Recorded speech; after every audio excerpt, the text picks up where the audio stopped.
Hello everyone, and welcome to episode 15 of Requiem. Hi! Woo! Hi! You might have noticed that Mick's head is exceedingly large today. That is because the camera... Whoa. Hi there. He's using a different camera. And so since he's using a different camera, we're just going with it.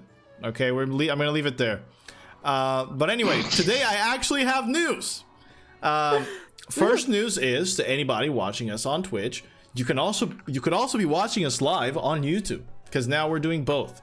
There might be some lag occurring occasionally, but we're gonna test out today. We're gonna use today as a test. And if people are watching on YouTube, you could also be watching on Twitch. You could be watching on both. You know, you could actually do both. Have one on each monitor, and it would be great. Aside from that, I have news about Spotify. My friends, in the description box on YouTube, if you're watching this on the video or live, you will find the link to our Spotify. And if you're on Twitch, I'm gonna link that in chat right now, so that you, if you want to, can listen to good old Requiem instead of watching us or seeing our faces. You just hear our voices if that's something you prefer. So but make sure to pass by YouTube so you can see my enlarged head in this episode. It's really funny. Yes, but if you are listening in through Spotify, yes, we encourage you to watch anyway, even if it's just for Hazral's big head today. And there you go. It's the eyes of God are upon you. Oh no. But anyway, those are good news. We finally fixed it, even though I think the other podcast still exists. We're gonna use this link now. This is the one. Or that one. Yeah, the other one, fuck it. This is the one. So yeah, but that's everything. So what do you say we get into tonight's amazing, daunting episode of Requiem? Yes. Are you ready? Sir. We'll see you on the flip side.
And we're back. So, before we continue with our little story here, let's get a quick little recap of what happened on last episode.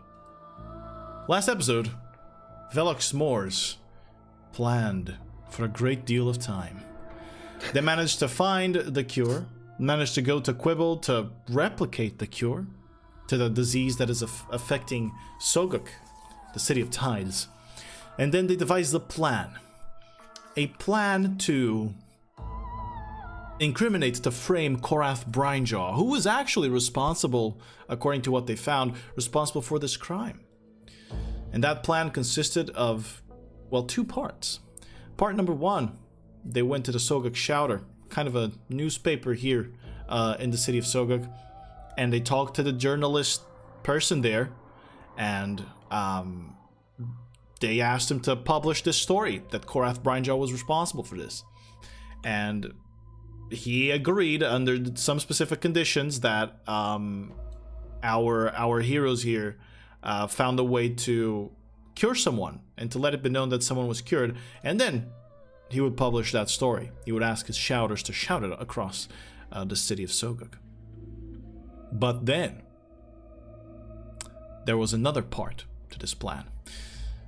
Buried in the depths of a forest outside of Soguk, half hour outside of Soguk, they would lay all of the cure, along with a little bit of paperwork that would supposedly incriminate Brinejaw of this ordeal. And then they sent 2 little bottles with a courier to the Parliament, to the Mavi Conclave, the building of the Mavi Conclave, where it would be analyzed and where a message would also be sent, telling them that they would find more elsewhere. The heroes hid in the forest, in the trees, and then after quite some time, the Kralkoyu himself, the king of Soguk, appeared with one of his brothers and around 20 guardsmen and uncovered this secret. They gave one of the drinks to the Kralkoyu's brother, who apparently was afflicted by this disease, and he was cured. But that's where we stopped. And the guardsmen had not found everything that was left in this little hole that they dug. It is also important to remind everyone at home that there is something else at stake here. At the end of this day, if the head of Captain Josel Levi is not delivered to Callisto, Ketri will be hunted by assassins. Callisto's assassins. Ketri being the daughter of Violet. That's you. I'm glad you know. Present. So, my friends, you were hiding in the branches of a large tree in the forest as the Kralkoyu was looking at, or was going over this cure. After some time of guards removing bottles, one of them goes, my king, I think you should see this. And they pull out of the hole you dug the body of whom you know to be Korath Brinejaw, but that right now is a headless dragonborn painted green in some places. With dirtied clothes, and they place it in front of him. You see the Kralkoyu, just to remind you and to remind anyone that did not exactly get the full picture, since it was at the end of the episode.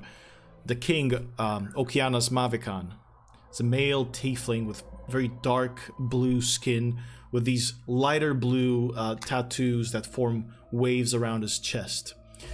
He's very large, has a large build with a white chest, very thick arms and legs, and long dreaded black hair with some gray wisps twisted in it. He has very small black and gray horns that barely emerge from the hairline, and very light blue eyes. And he wears a sleeveless black corset, doublet, embroidered in gold that has the symbol that is very similar to the symbol Hazral carries of Dalgar. And as the man looks down, where did you guys put the letters? You put the letters with the body? Yeah, Oh. I think we did. Yeah. No, it was like on top of. On top of the everything. body? Or, Yeah. or on top of everything? On top of the body, I think. On top of the body. So, just so I know where he finds them. That's it, that's all. He sees... We're there, I just don't remember exactly. Yeah, they're there. I know they're there too. He grabs the pieces of paper, and he notices how the letters are unbound. Obviously, they're open, and he reads them. And you see kind of immediately a frown come upon his face, and he closes them, and then he begins looking around.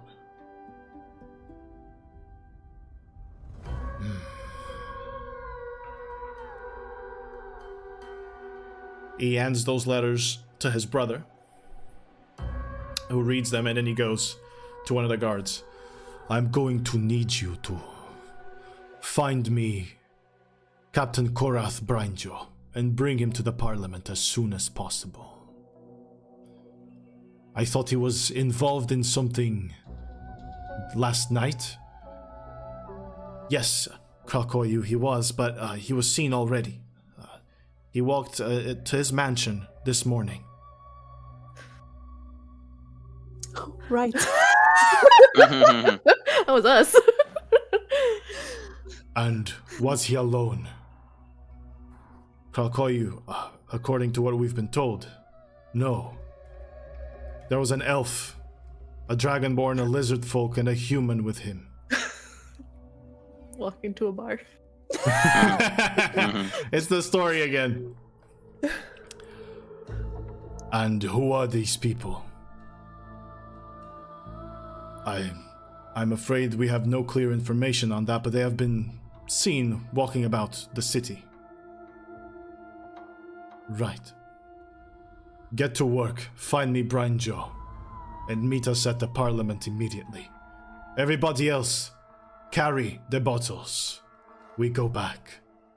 By the way, while he's talking, Hasdral will look to his crewmates, quote unquote, and like ask for a signal, like if they want me to go to talk to the Kralkoyu. Yeah, go now, go now. Okay.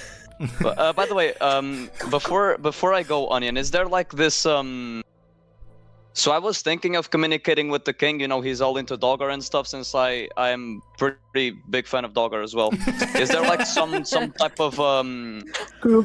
of prayer or some kind of, I don't know, some kind of, I wouldn't say a code, but something that only true Dogger devotees would know. Something to communicate between each other to prove allegiance. Well, first of all, symbol, the symbol of Dalgar that you carry. Yeah. Probably your harpoon, since it is an artifact of your god. And other than that, maybe just mentioning him could be good. But no, I was saying, no like specific code.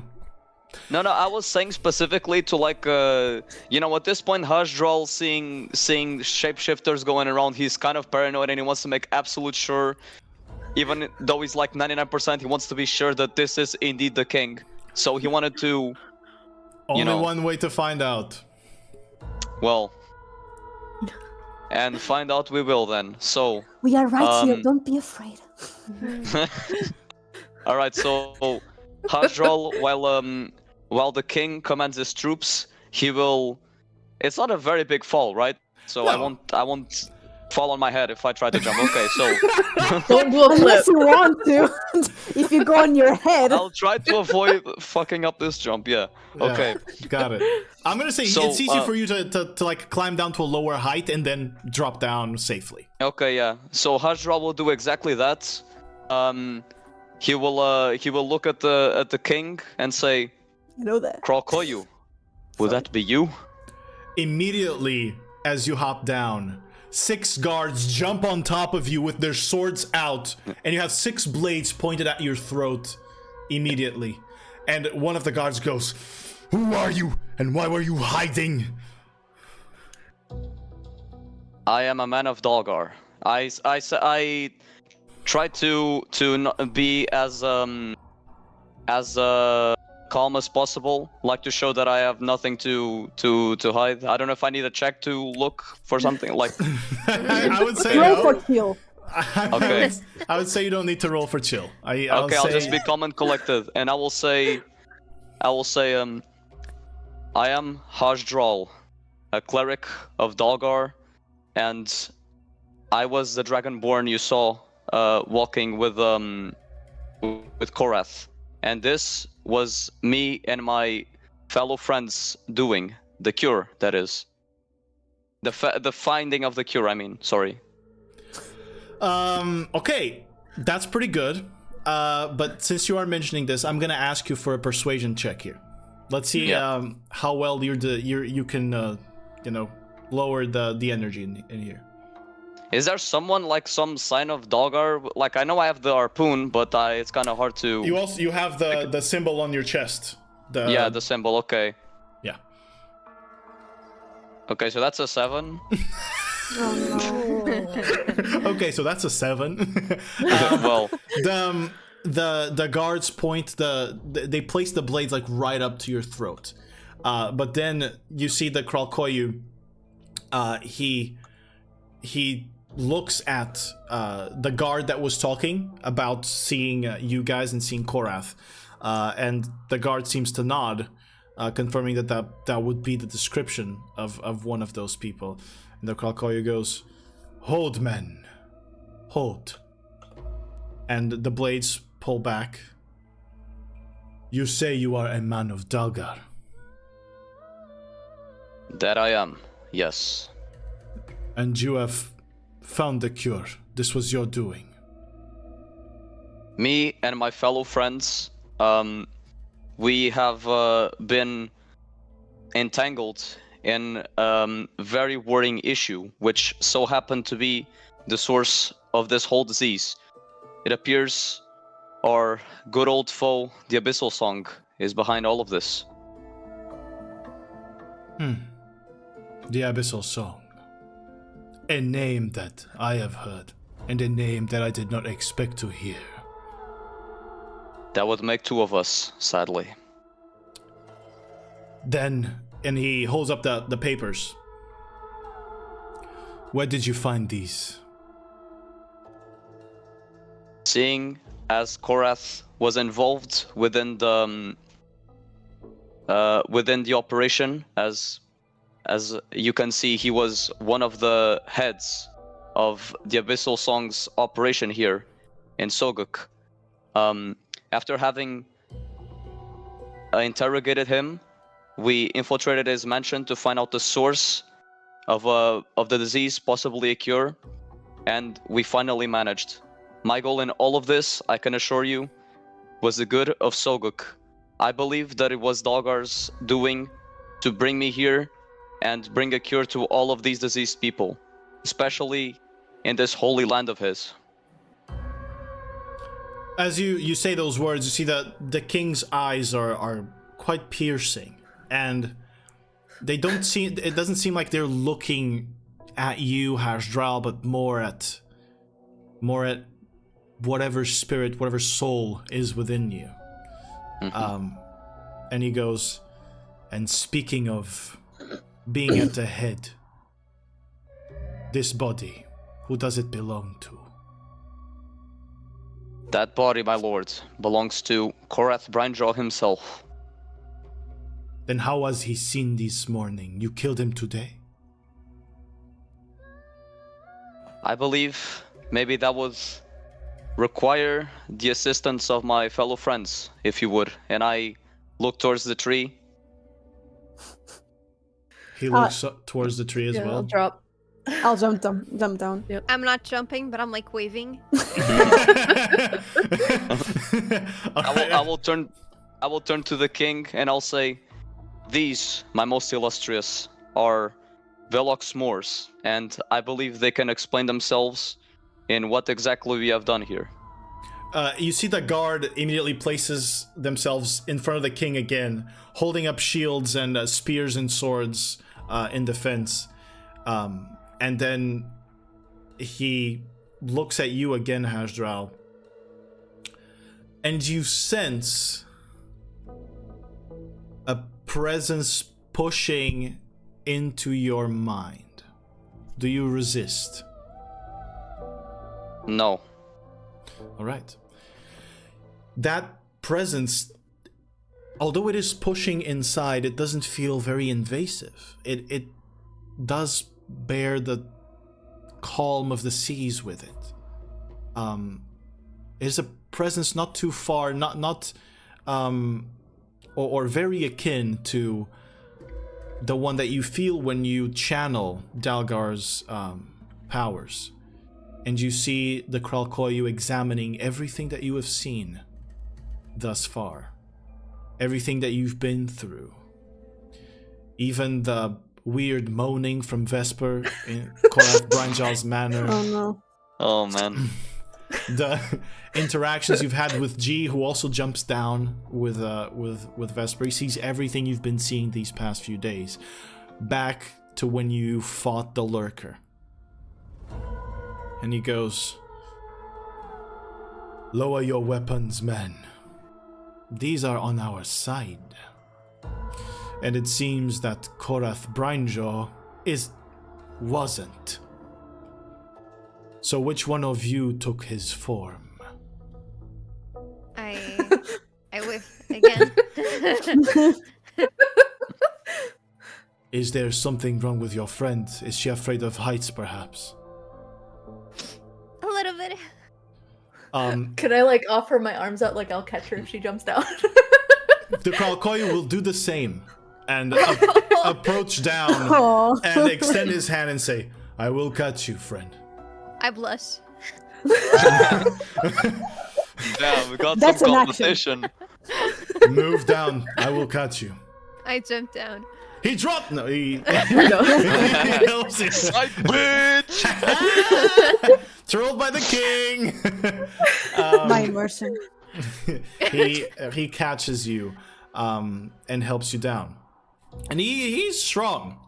He's probably akin in strength to what you felt from G. And The buff boy. yeah, he's very large. He's taller than Hasdral. And as you do, he goes, "So you are capable of magic. Yes. Could you?" Just a question. I don't have the ring raid. You guys do because We of have the... two now. You have Yeah, two but now. you you have it because of the journalists. Yeah. Yes. Yeah. All right. Yeah. So Oh, yeah. I'm not the one that has it. Okay. I will say the source of the magic she used is on this ring right here. And if I may, my lord, I can demonstrate. All right. I Do it. turn into Korath Brainjaw. And I do the voice. Hello. Wouldn't he have seen that though in the visions? Like them Right. turning? Yeah, he would, but he wants to see it happen now. Okay. Dance puppets, dance. I'm joking. I don't do that. Your dances are not too far from the ones we have here. I removed the illusion. So, you have done a great service to us without even communicating it to our god. What happened? What stopped them from helping you? We did not know how deep the corruption that Korath carried spread in the city. So it was our choice to handle this ourselves. And how deep do you think it goes? I know that there is another impersonating Korath. And I'll look at Violet. And then, but I cannot say for certain how many people the cult has touched. We rescued some, but we could not save them all. Callisto. Right? I heard her name in his mind. Is that the person Yes. who is impersonating Korath Brynjaw? We There believe are so, yes. There are no certainties, but it certainly points to it. But we can be sure, at least, it is someone affiliated with her. And she is very dangerous to this whole city. I wish I could help you in that regard. I can send some of my guard with you, but from what I have seen and what you are telling me... And he begins looking out into the entirety of these 20 guards. as they all kind of stand up straight and some avoid eye contact. He says, "It seems I might not be able to trust some of them." We just need the place, our location, and we can take care of it. We would be pleased to do that. You are free to walk in my city for as long as I am king. And you will be rewarded for this, but you must understand that will have to come at a later date. There are people that I must cure now. And I don't think the parliament is going to even meddle their noses in this. I will not risk it. And his brother moves forward and he goes, "Yes, of course, brother, I can handle that." And you see the king go, "Very well. Then you take the cure and go to the port." And some of the guards, they're already placing it inside of bags that they brought, since you told them that there would be more here. And they begin leaving along with the brother. And then the Kralkoyu goes, "So, aside from the memories of this one, is there anything else that perhaps only you others have seen that you would like to share?" Or anything? There's maybe something else going on. I saw a very bad vision of my family. A vision of your family? Is your family here in Soguk? No, they're very far. And my influence only extends to our shores. I am unsure I can help you, but perhaps when we have more time, I may be able to assist you somehow. And at least making those visions go away. But I believe that you already have someone capable of doing so. Someone who carries Tempest's call, no less. I bow to the king with my head. And you see the trident that he carries, the shine that is around it reminds you of the little shine that you have in your harpoon. At least whatever part is visible, since it is still not fully purified or not fully ascended. There is some similarity in it, although you do not know what it is that he carries. But he goes, "Well, it is so much easier when they allow me. Well, allow me is not exactly what happened, but it is so much easier when I handle things in this city. It would be perhaps of greater use to us if I were allowed to walk around my people instead of being enclosed in that stupid lighthouse." My lord, I know it's not my place, but if you allow me, I don't. I would advise you. Please, I have been out for a very long time. Allow me to indulge in some humor. I Very funny, sir. Thank you. I do a little smudge on Emily's. She wipes down. I would advise you to go back to safety. Callisto is indeed very dangerous, and what she wants more in this world is power. Do you think she would try to attack the king? I immediately turn to Violet and I say, I would not doubt the Kralkoyu. He is under Dalgar's protection in one of his holy lands. I will not put it beside him to triumph over Callisto if necessary. But I also agree that the city would be safer if you could fully handle matters yourself. That I can agree with. I indeed respect your advice. What is your name? Is he looking at me or Violet? Violet. Sorry. She's nervous. The king is very important, you know. It's kind of hot too, you know. Come on. You're going on my list. She So what's saw your how name? he grabbed Emily. You're right. So strong. He's a stud. My name is Violet Iron. Thank you for your advice. I think I will take it. But are you sure that you can handle this on your own?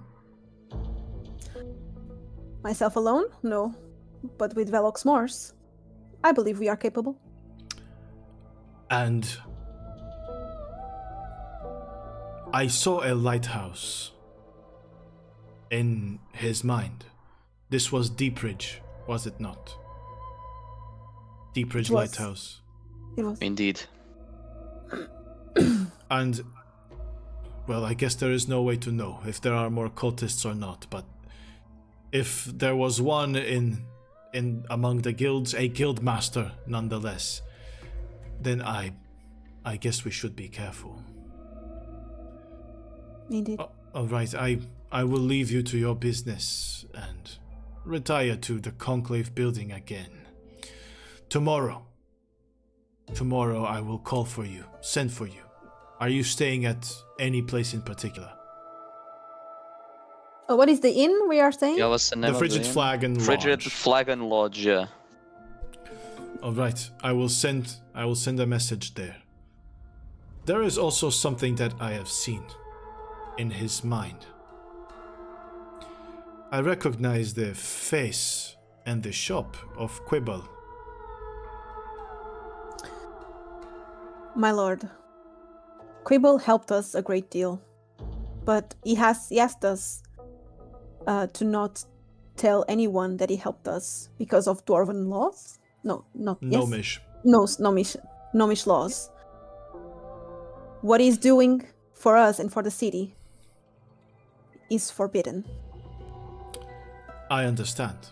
And that is why I was going to say, if you do pass by him, give him my thanks, and say that he is too to be rewarded in time for his services to the city, even though he robbed you blind.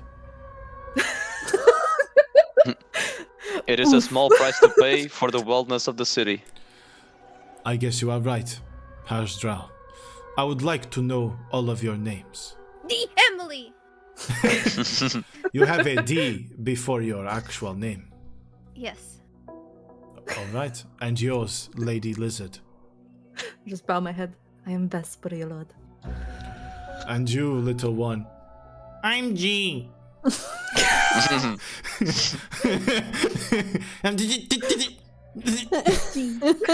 G. All right. Well, please do not follow us into the city yet. Perhaps you should wait a moment. You would ruin a little bit of my stealthy ways of moving about. I'm sorry, my lord. If you entered his head, you saw what happened to this little one. I did. Do you know anything about it? Because we don't. It is a complicated matter. I would wish to discuss this matter at another time. Of course. And I believe that it might go, well, hand in hand with the vision that your friend has suffered, perhaps. Let us say that you are not the only one suffering from visions. Not in this city. Not in this continent. Perhaps not even the world. Well, Okay. Dalgar be with you. May the tides carry you wherever you wish to go. I will take my leave. May the Lord of Seas and Storms be with you. Thank you. He bows to you, and he turns his back and walks away. I bow as well. Aww. I also bowed with my And head. has- I don't know if you Yeah, I did. I noticed. registered in the log Yeah, for it's- future reference. It's there. It's there. All right, guys. The situation has been diffused. I do He a is little done. happy dance. Did the brother stay? No, he left with the rest, with some of the other guards. They went to find Callisto, right? No, they went to No, distribute the that's- cure to the port. Yeah, Callisto's gonna be us to deal with now, basically. So we need to find her. Yeah. Onward! Hi. Hi. We need to Before kill I her go- before the sun sets. Wait, one more thing. Since the king saw Little G's sign and nothing happened, he did not seem worried or anything. I believe this gives us some optimistic outlooks on the situation. Either that, or he wants to speak of those things along with everything that's happening. Yeah. I'm saying to them that. Sorry. I'm sorry. So sorry. Yeah. I was talking to them. I was saying that maybe that's a good sign, since he didn't immediately cut off his head or something. True. I would do anything to help Gramps with these celestial or abhorrations or whatever the hell they are. He probably knows that we are very lost in this case, in this matter. He knows we are on his side. We are not on the Abyssal Song's side, right? So. I believe so. Oh, by My the way, did the sentiments- body stay there, or did they leave the body? Body's there. Just well. in the middle of the ground. Yeah, leave it for the little beast that was The- walking the around. Let homie him that was- have a feast. Hunting. He didn't seem concerned with it. Then we are not. Yeah, concerned. let the little monster from before eat it. Get some nutrients. Should we go find Callisto? Yeah. Yeah. All right. Callisto! I reckon this won't be easy. There is a 30-minute trip back to, or close to a 30-minute trip back to the city. And it is indeed getting late at this point. We're getting into late afternoon. From the time that you've waited and everything, the sun is very close to setting, which means you are right on schedule. Yo, Asdral, Yes. you can cast sending to her, right? Callisto? Yeah. I believe so. I can. Yes. We can try to meet up at a point. I can say I have the head. Where can I find you? I can't really bring a head into the Barracuda. I can actually, but I can't bring it on the street. So she doesn't know that I have a bag. I might not have a bag. I can't bring it. Well, first things first. We will need to all be together for this. I assume this would be better for us. But how exactly would we sneak up on one of the sneakiest people in this city? Land is too generous.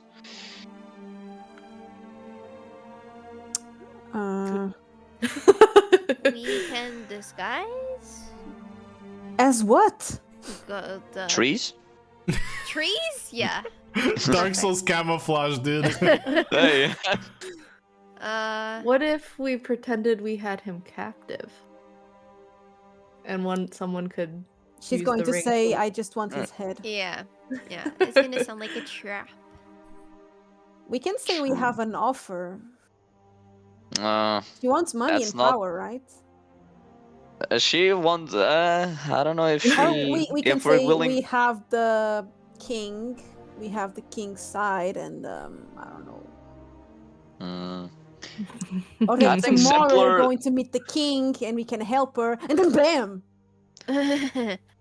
I think the thing is, the simpler thing would be trying to lay a trap, but that's the thing. It's kind of hard to do it.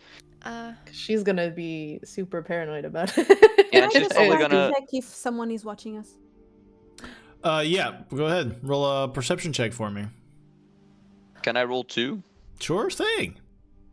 I am also paranoid. Thank you. 28, natural 20. Wow. Whoa! You see everything.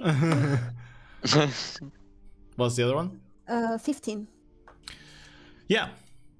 There are tons of people watching you. in the city at this point as you guys come in. There's a lot of eyes on you. Even on a natural 20, it's difficult to perceive if any of those eyes are different or mean anything. Suspicious. Yeah, there's just people watching you all over wherever you go. And it is in that moment where you think you are giving it as good as a look as you possibly can, that it really sinks into your face or into your mind that Callisto could be watching from anywhere in this city, and there is no way you would know. Yep. Well, I was gonna say that I can create a fake head in stone and paint it. Damn. And then we take it I like to this the idea already. place. They're like, I have the head. Dude, Emily's Arts and Crafts. This is what the go. campaign has turned into. How much time we have left? I would say much less than an hour at this point. Ooh, Oh fuck. ooh, we gotta go there like ASAP. Yeah, I don't know if we can do that. She's probably not there since she's Skorat now. I don't even mean- know how it works. But she's waiting for you to arrive with the head. So. Right. Well, told I you can, to bring I can her the send head. sending. I can send sending and say like, I have head. Where do I go? I got head to give. Dude, that might be misinterpreted. she receives that in her mind. And she's like, "What the?" Hey, this is Violet. I wanna give head. Where do we meet? She'll be like, finally! I get there like That's for what I all of wanted these all years. along. Finally, dude. Oh man. I mean, if we do the head in a box, like we put it inside a box, and then it's not immediately suspicious when Violet walks in with it. She knows. She already saw me. I have a bag of holding, so she would know that I can put the head on the bag of holding. I don't need to bring anything. Aw. Nah, I was gonna say put us in the bag of holding and then we No. come out in jumper, but that No. we would die. Dude, I can't wait until one time you guys finally commit with a bag of holding strats. No. It's not. I don't think it's wise right now because she can actually be seeing us. She can see us. We are in the middle of the street. So we have like half an hour, right? More or I would less? say around like 45, 40 minutes. How long would it take us to get to Callisto's place? Cut out. Yeah, from here about, I would say. Let me just confirm something here in my huge ass file. Oh yeah, from where you are, it would be around 10 minutes. Oh, I would Maybe. say let's just go there, and if she's Yeah. there, we just improvise on the spot because we don't have time to spend just. Yeah, we really looking don't. for her I around. don't. Would Violet know if I can bring people with me to the Barracuda? Does it matter? What? Last time, Punch. didn't we? Well, you need to go through doors to get her. Punch To the get door. to her, but we To were punch there the- at least. She In does. the... You can be inside in the lobby, Yeah. or in the tavern area, because this functions as a tavern. However, to your knowledge, only people that work directly with Callisto and know the password would meet up with her in her place. I mean, she could tell us the password. Yeah. We won't tell. We can keep a secret. Okay, let's do it like this. I'll go there with you guys.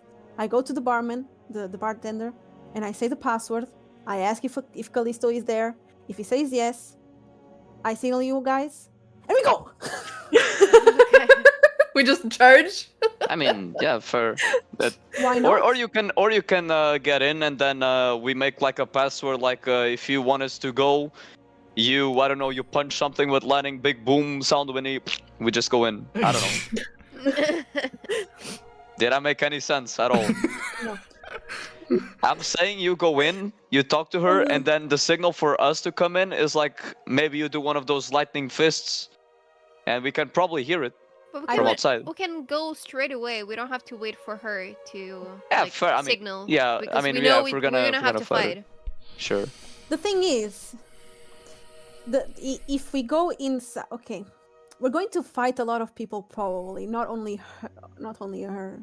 Right, she has a lot of Yum, yum. minions. So, is the bartender a big guy? Yeah, he's a big guy. He's an By orc. the way, on the way there, on the way while we're going to the Barracuda, I want to cast a mass healing word on 4th level to heal my compinches, please. All right, go ahead and cast the spell. I'll And tell do, us what the word is. I'll do some justifications with my hands. This like blue, watery, smelling of salt magic pops out, and then I release it, and I say, "It's only one word, right?" Yeah, it's a healing word. Well, Nothing words. dude, that's like so hard. Like, what do you say besides word? Like, you gotta be really Heal. fucking. Yeah, what do you say besides heal? Exactly. It's like, how creative can you? Water. I'm just gonna say. I'll zoom out the magic and I'll say, Dalgar. Beautiful. He did say he was a And big then I'll fan. turn to them and say, don't mind me. It helps. Oh my god, I rolled a 1. It Holy helps. that Natural much, dude. one. What the fuck, dude? You all get a whopping 6 points as he rolled That's 1 nice. on both d4s. Nice. Damn, That crazy. hurt. Okay. Wait. Before we go, I'm gonna inspire us. Wait, Uh, what? Oh, it's... Oh. Okay. I'm gonna say that we just saved a whole town from a very strong disease. We can slap the bitch right now. Can I get an Yahoo? I already hear G. Yahoo!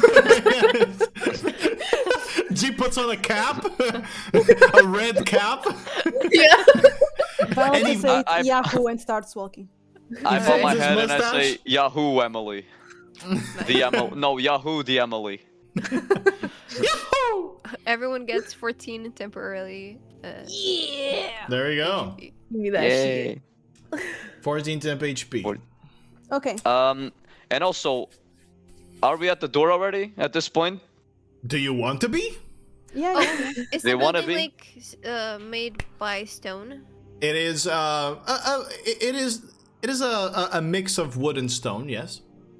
Because where is like her office? Is it like underground? Is it more towards like the back? That is an excellent thing to ask about. Violet, could you Yeah. roll an intelligence check for me, please? I don't want. Because Violet is the only one that has gone inside. Mm-hmm. Just because I have like stone shape, I can create like a passage, so we can just enter from outside too, like inside of her office, and that's it. 11. Her office doesn't seem to make sense according to the structure of the building. Okay. Of course it doesn't. We go inside normally. I can leave the door open. I think the bouncer would close it behind you. I can leave the door open. How nice. it just feels We like appreciate it. it's like Talking you're to not. Callisto and having like her toe just keeping the door open for us. It's like you're not talking to the greatest assassin in Soguk. you're just talking to someone at the store. Look, motherhood has changed her, okay? She's begun underestimating everyone. Okay.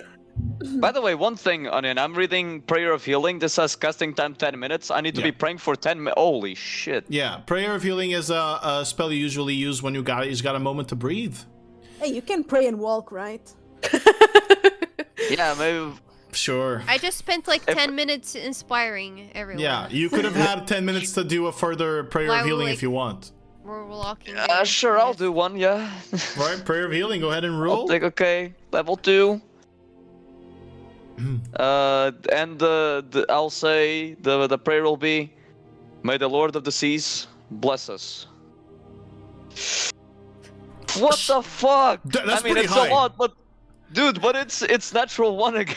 It was on one of the only dice. The lowest. Only One one. of Only one of the dice had one. Oh, okay. Yeah. Yeah. Sure. 23. Well, I'm full healed. Nice. I should have used that Nice. instead of wasting my fucking level Me 4 too. slot. Awesome, guys. We're all ready. Nice. Great job. Okay. We go in. Fuck it. She's We gonna be ball. fun. I'm going Fuck to- it, we ball. Nothing bad has ever happened after those words. Nothing. Nope. It's always been good. All right. So you guys are walking in, huh? Are you now walking in? While Do we they, have- they go.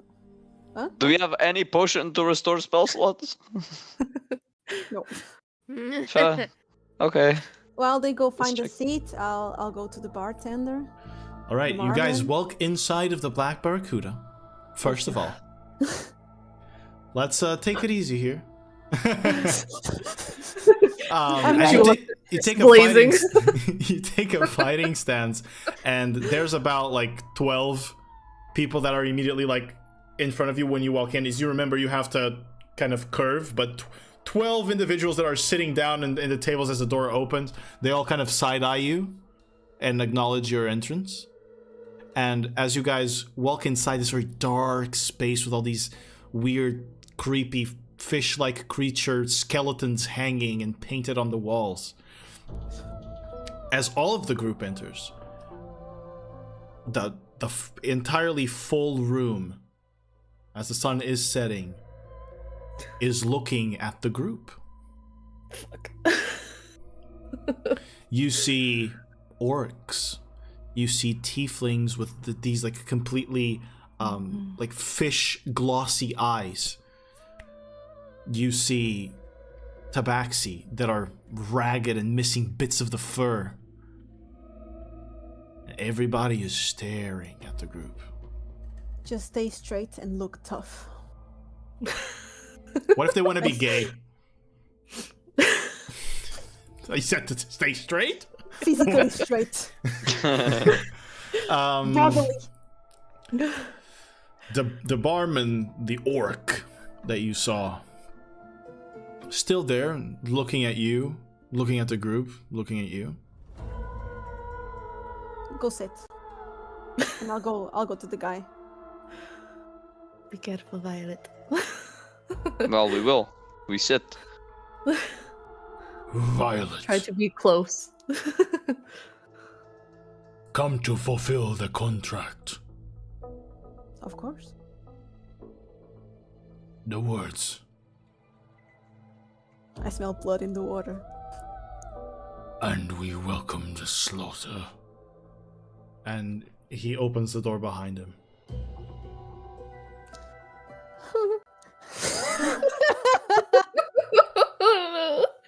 Good.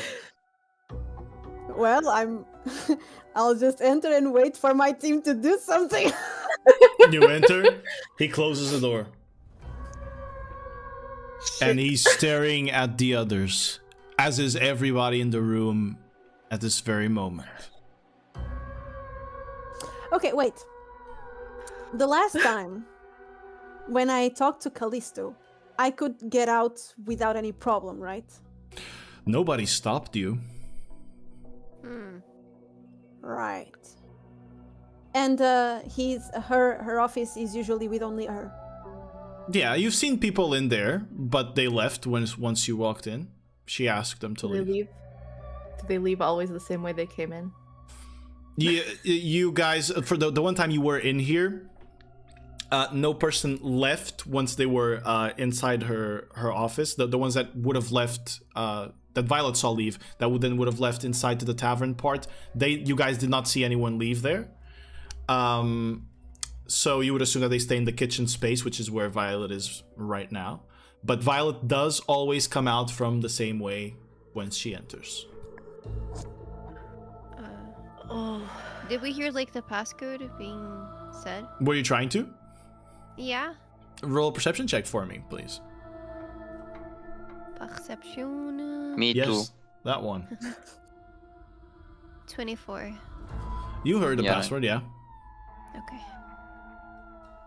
It goes, Emily. I smell blood in the water. What's that smell? It's blood. Okay. I'm gonna cast like message to Violet and Okay. ask like, do you want us to come in? As I enter, I say, "We're going to fight, so you better." Okay. Alright. I'll look at Vesper and Hazral and I signal us to get up. This is going to be so messy. Oh my god. I go to the bartender. Yeah. I'm standing behind her. But wait, can I first see if Callisto is actually there? As you guys, we'll handle you in a second. Then, as you guys rise up, everybody in the room rose up and has their swords in their hands. Just as you guys stood up, and you see the Okay. orc. You see the orc say, "You best sit down. This is between Callisto and Violet." I sit down and I cast message again and say, Violet, this is not good. Oh my god. Fuck. How many? This is like the room. In total with the orc, there are about 17 people here. We should have asked for help. Well, shit. Okay then. What? Violet, you're inside the kitchen space, kind of holding in the same spot as you're receiving these messages. You can reply to this last one from Emily, but just to give you a point of view of what's happening, the kitchen is all stopped and is looking at you. Would I know if they let me enter? Like if they say, "And we welcome the slaughter," would I know if Callisto is there? Would they say? Yeah, they would only allow you inside if Callisto was inside. Yeah. I'm just saying. And would I know if there was any other door on her? On her office, you've only ever seen the door from whence you walk inside, and they're not windows because you don't see the outside the same way, but there are window-shaped objects on the wall, if you can call it that.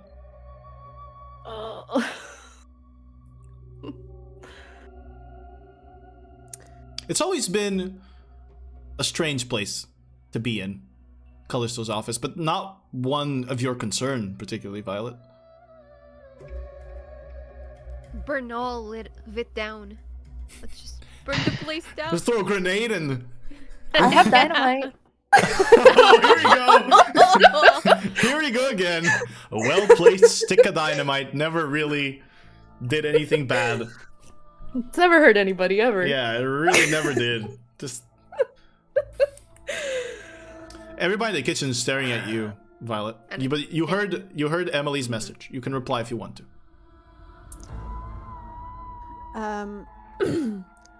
I will say, use dynamite, fight, do whatever you want. Oh, no. Can I? Maybe I can't, but while I walk in, can I lead up the dynamite I have and throw back? I mean, you can certainly do that. Yes, it's something that you could do. It is an option. Goodbye, party. It was nice playing with you. What is the Okay. range of the dynamite? Like You the can- radius of the explosion. Oh, the radius. You. To be fair, you guys have never tested that. That's why I never put it in there, because I want you guys to use it, and then we'll figure out what happens. Are there so there are windows like where we are? Me, Emily, Yes. Vesper, and G. There are windows. Oh, actually, no. Excuse me. There are no windows. What the fuck? No windows. This goes a little bit down into the ground. There are no windows here. It's purely dark and lit by sconces on the wall. Oh my I think it's god. the tavern area. This is an L-shaped sort of space here. I would say it's around the big leg of the L is around, I would say, 35 feet long. And then the width would be, I would say, around 15 feet. It's not a really big space. Everybody's like really tight and huddled up in here. And this is actually the most people you've seen. All her minions. Some of them, at least. So Good luck, guys. I'm just saying, like, Okay. if like I dropped my coin purse and like all the money fell out, and that maybe distracted them for a second, I could. You could do that, yeah. I mean, Or, I don't know. you know, we have Emily, the performer. You want me to perform right now? It worked before. I Not don't think it will literally work now. perform, but you know. Let's perform to a bunch of murderers. What I I mean to can- say is, if there's any distraction, I think Emily would be the best choice. I'd say. Yeah. I have a hypnotic pattern. I can try to charm them, but if it doesn't work, You're fucked either way. yeah. Well, yeah. Violet, my friend, let's not dilly-dally here. You are in the kitchen. Are you climbing up the stairs or not? Everybody's looking at you. Inside the kitchen, there are at least 6 people that you see at this moment. All holding butcher's knives and other utensils. But they're not coming after me, right? They're just looking at you, waiting for you to go up. I'll go up. Right, you go up. So you go up, the door is right there. What do you do? I open the door. You open the door. What do I see? You see, in the dark room, sat at the edge of a long table, a tiefling. A tiefling that you know, that you have seen many times before, maybe more than you wish you had seen, especially during this time, with very dark blue skin, with lighter contours kind of on her cheek, the bioluminescent freckles under the blood red eyes, the scar on the lip, the long horns pointing forward, and the long black hair with the gray strands all over it, of Callisto, Thalassos. And she goes, she's alone. Okay. Oh, wait. Can I check if she's actually alone? Roll a perception check for me. Well done. No. This is going to be bad. A 10. She seems to be alone. Okay. Hmm. No, wait. I might regret this. Maybe. I have Indomitable. Isn't that just for saving throws? It is. Forget it. Yeah. And Callisto goes, Violet, I trust you have completed the contract, or else you would not present yourself here, would you? While I walk in, I try to leave the door open. Okay. You try to leave the door open, and as you kind of walk in and move the door, closes. I sit down very comfortably. No. You have not completed the contract. No, I did not kill Levi. He is there. That goes against my principles. But the disease is off. Cleared. What principles exactly? That's none of your business. You have murdered countless people, and now you're concerned of principles. Now. Yes, because now I am a mother, and now I have integrity. Well, maybe you will not be a mother for long. Maybe, but... Don't laugh! Your son might, no, your child might be murdered. Maybe. Perhaps, by chance, that might happen. I actually thought she was going to kill me and not my... Okay, forget it. I will say... just tell me something. You are impersonating Korath Brinejaw, right? And now, why would I tell you this? Because if you are, his body was found by the king. Ooh. I just want you to know that your plan has failed. My plan has failed. Yes. Pray tell, what was my plan, Violet? I don't know, but it has failed. You really have lost qualities over the years. I did. Being a mother has its flaws. She gets up.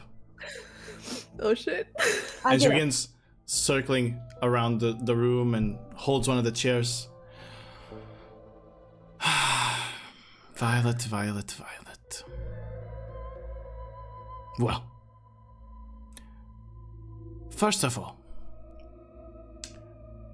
I will make sure that for this disrespect, for this lack of, well, there's really no other way to put it, lack of caring for our past relationship, I will make sure that your daughter, little old Ketri, the little green, ugly half-orc, dies the most gruesome of deaths, with blades creating holes where you did not even think would be possible.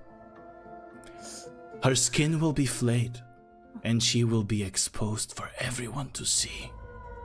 While you, Violet, Ion, the great murderer, the great leader of these Velox Mors, worthless little punks,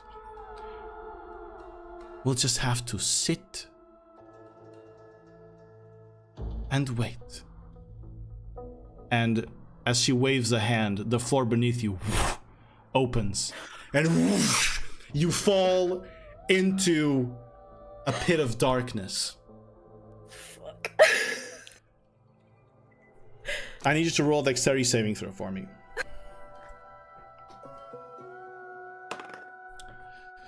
16. 16.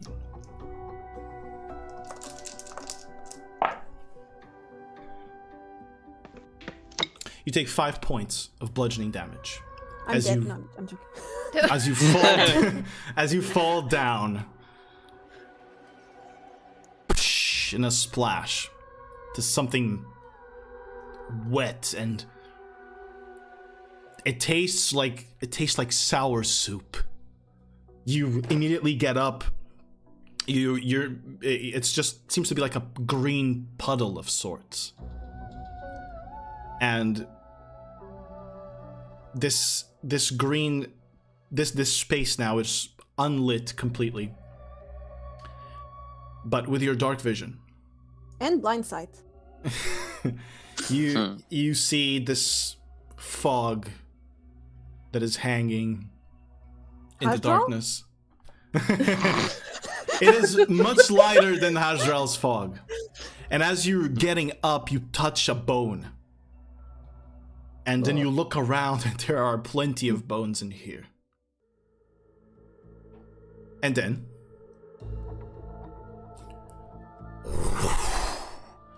from the fog, you see Callisto again.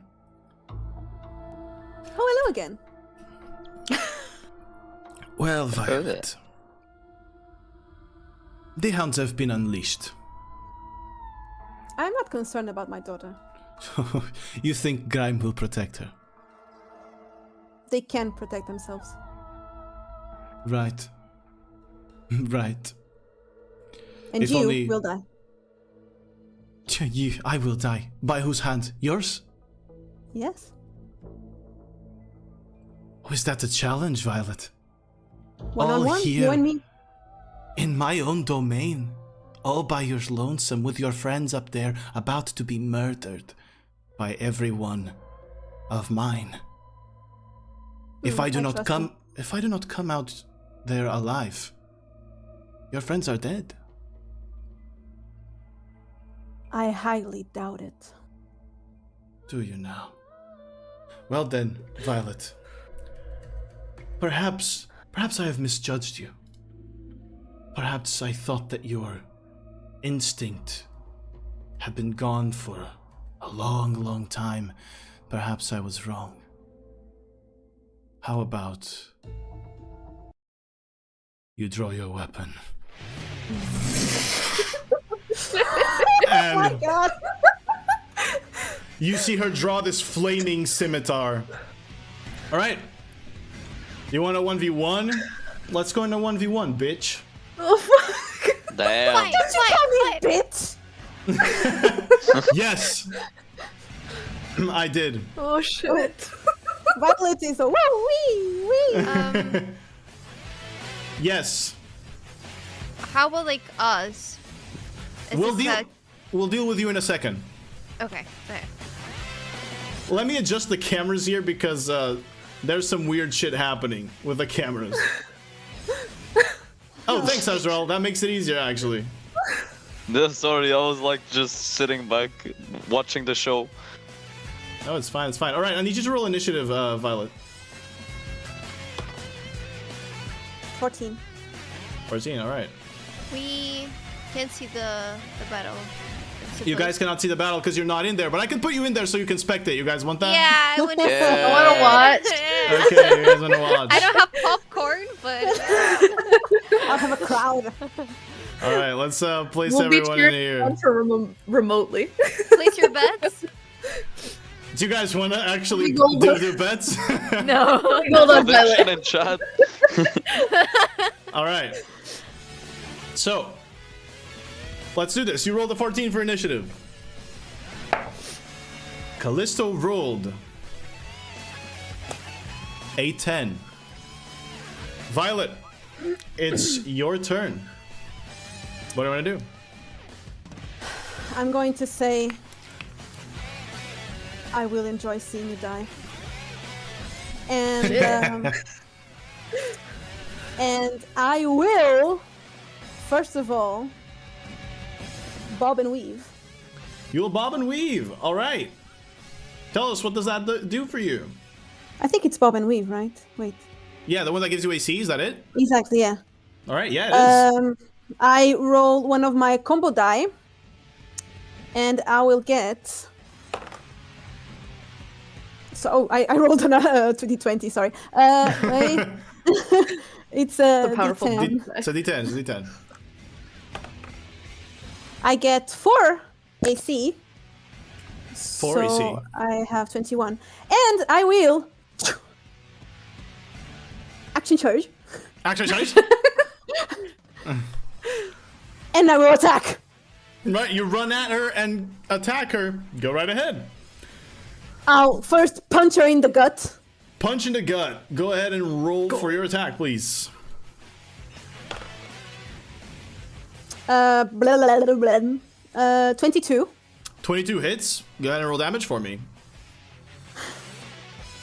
Wait, I'm very nervous. Wait. 1d8 plus 4. Deep breath, deep Oh, and breath. I will try to knock her out.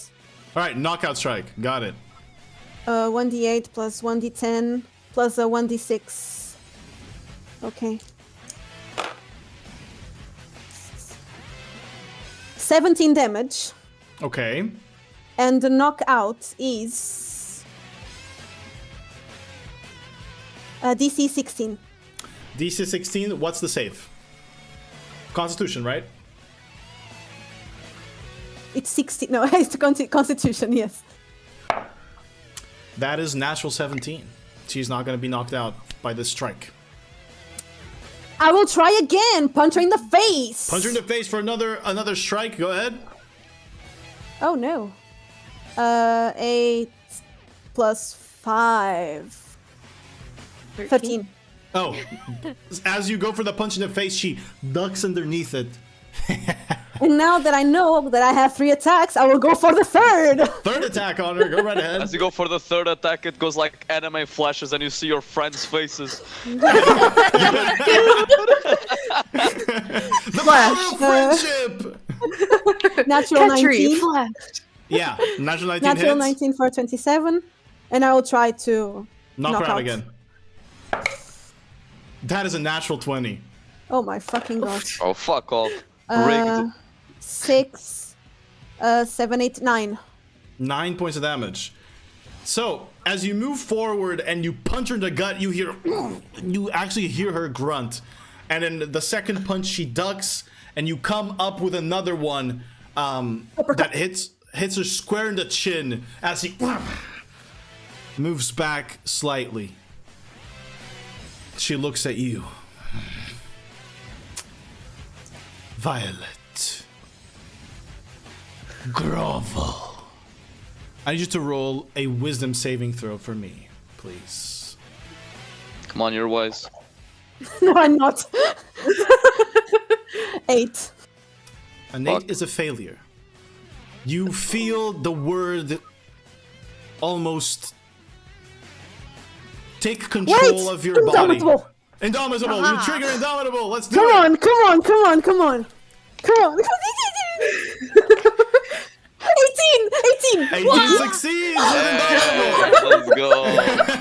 Let's go. As you sense your You got our body cheerleaders. begin to lose control, it doesn't, and you actually manage to resist the effect of her command. Still, she's going to use a bonus action. I need you to make a deception check for me, please. Check. Yeah, deception check. Oh, wait. 25. That is a pretty good roll. However, it does not beat her 31. Jesus. I'm rolling really high, and please welcome back the Inquisitive Rogue. So you see her look back at you, and her eyes are prodding, looking for weaknesses in your defense. It seems she might have gotten your number, but that's gonna be her turn, and she's gonna sit and wait for your next. Your number? Like phone Yes. number? No, her number is My CD number. her act. I will She's kill gonna you slide and I into will the call DMs. you. It's your turn. It's my turn. I will go for an attack again. Another Round of attack. face. Right in the face. 16. 16.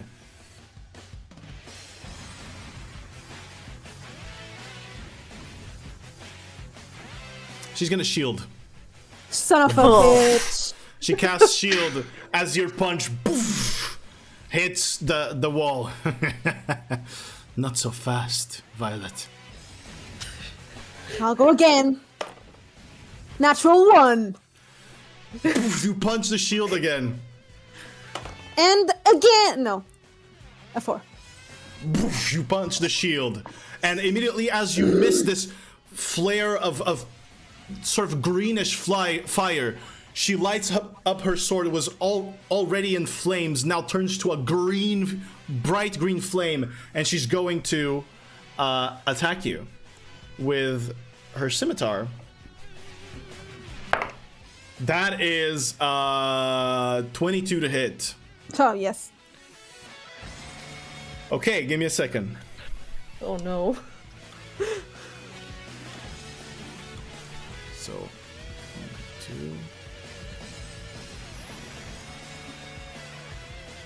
2. Wait. 3. 4. Oh well, we don't have enough. I rolled pretty low. That's good. By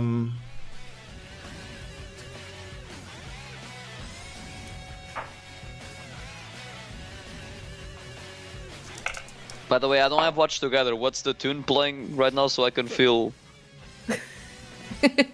Dynasty Warriors 8 OST theme Lubu extended with download. Okay, I never played Dynasty Warriors, but that sounds lit. Very nice, thank you. It's banging. Yeah, Okay. it is. It's like boss fight theme? Yeah. Yeah.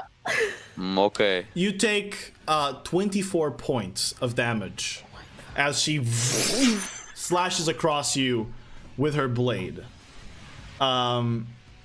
She is going to go for another bonus action attack with her dagger. That is 13 to hit. I believe that misses. Yeah, it misses. You parry it to the side as she tries to stab you again with a dagger she had kept concealed beneath her cloak. And then she takes her stance again with the flaming sword. It's your turn. Okay.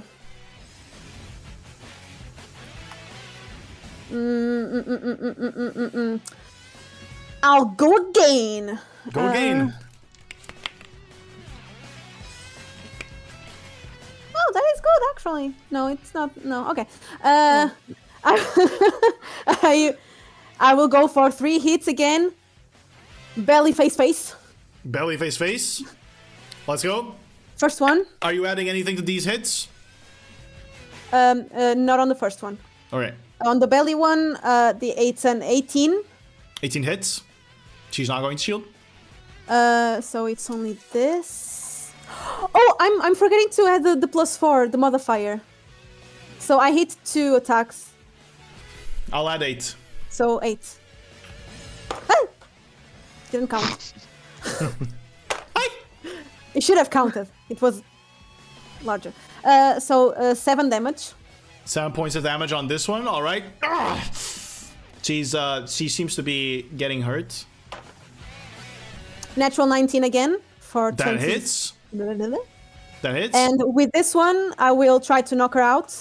Knockout punch. All right. So that is Constitution saving throw. That is a 13. Nice. What And, happens? +4. The other one, +4. I forgot. +4. So, 14, 18 points of damage. This last hit, 18 points. With that shit, already with the +4. Got it. 18 points of damage. Her face is getting beaten down. The jaws dislocated. She seems to be very hurt. What are you? We're going down, bitch. She Go may. again. I still right. have one attack, right? Yeah. Yeah, you do. 13 plus 8. That hits. It is? Okay, thank you. And I will use another combo die. But only for the damage. Okay. Like an impact strike, so she goes 5 feet away. All right. Go ahead and roll damage.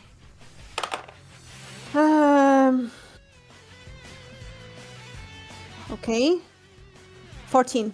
14 points of damage. Violet, please describe to me how you finish off Callisto Thalassos. Damn. You will never again threat my daughter. And I'll punch her right in the throat. Oh shit! Damn. You see her as you punch her in the throat. Her whole throat bends down on your arm as you almost pierce the entirety of her throat, and you feel the everything up in here, every single bone, the trachea, everything is just crushing into your fist as it hits the vertebrae behind, and.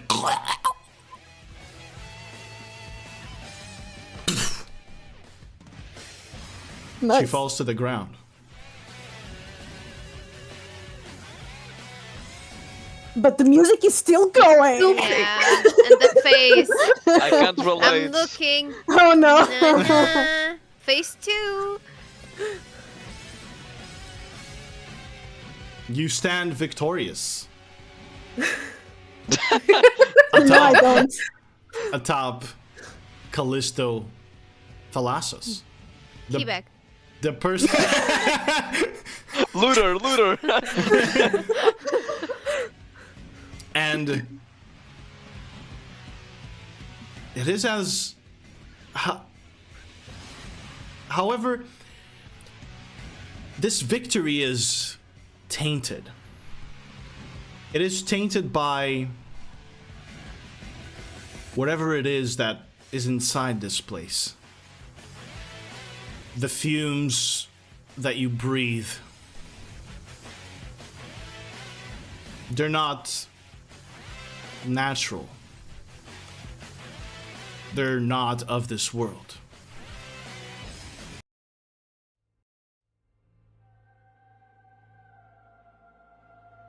Oh no, Orphan of Cause. You see Callisto's body. Oh no. Bend in half at the back. As it then rises up. Her mouth opens. And out of it you see coming out this pushing out and breaking the bones. This woman with snake's scales upon her skin.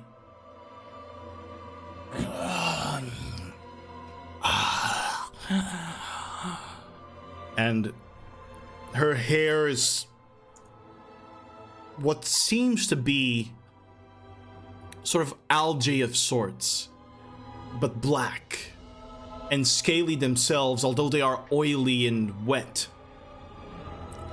And it pulls out of the body.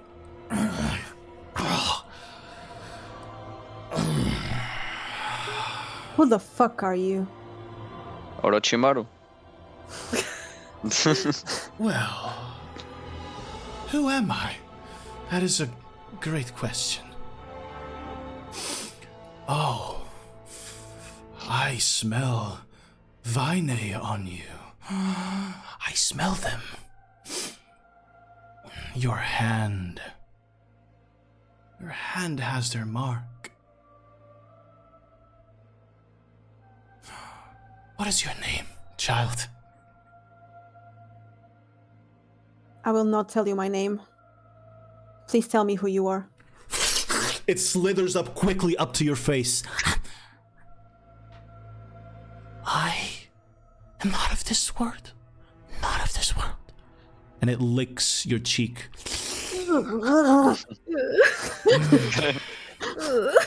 PewDiePie's reaction. It would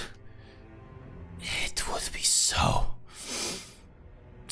great to kill you. To anger them. But alas, I am here. After all the 1,000 murders I needed. The last one, provided by you nonetheless. So I guess I will give you this present, that you shall escape here alive. It is not good where I was. Not at all. It was dark, and cold, and swampy, and boggy. I am still there in a way. I would not dare leave home, but now I am here too. And you, and she pokes her nose. You need my help. Not you specifically, maybe, but perhaps all of you mortals. You, more than anything, need something to believe in, because what's coming now for all of you,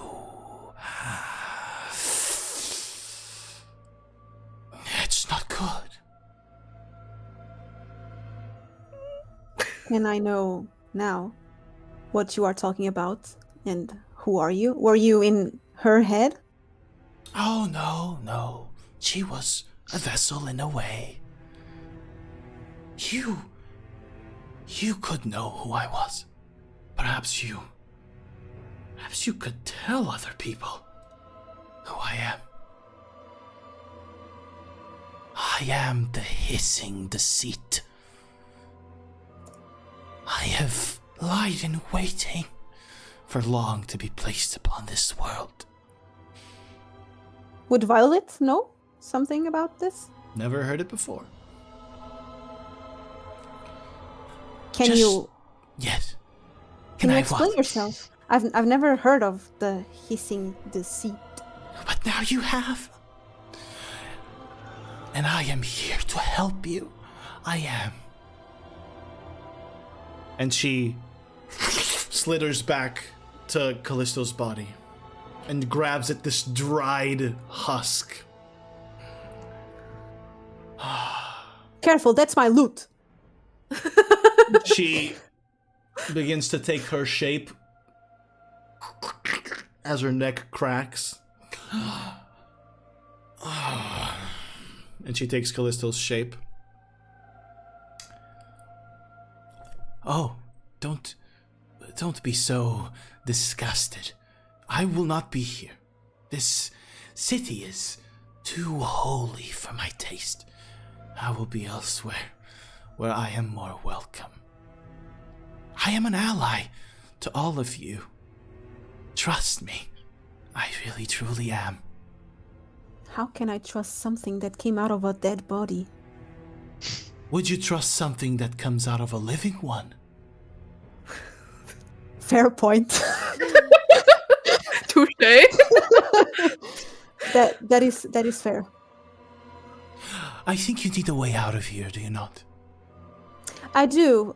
In fact, my friends might be in trouble. I need to go help them. Oh, trouble. I love trouble. I will let you out. This is borrowed from me, from where I live, after all. It's disgustingly familiar. I will get you out. You will sort whatever trouble there is to sort.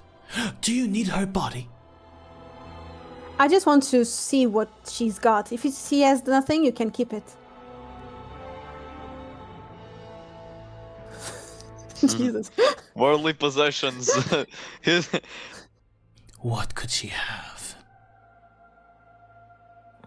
Maybe a way. This? Whoosh, and she reaches out into something in the air. You see this translucent shape looking like Callisto. Her eyes glowing in this dark green light, being choked. There's something within you as your mark burns in your hand. This divine sense that shows you that whatever this is terribly evil, and whatever that is, that was Callisto's soul. And you see this new Callisto open up the mouth wide and shoving the soul inside.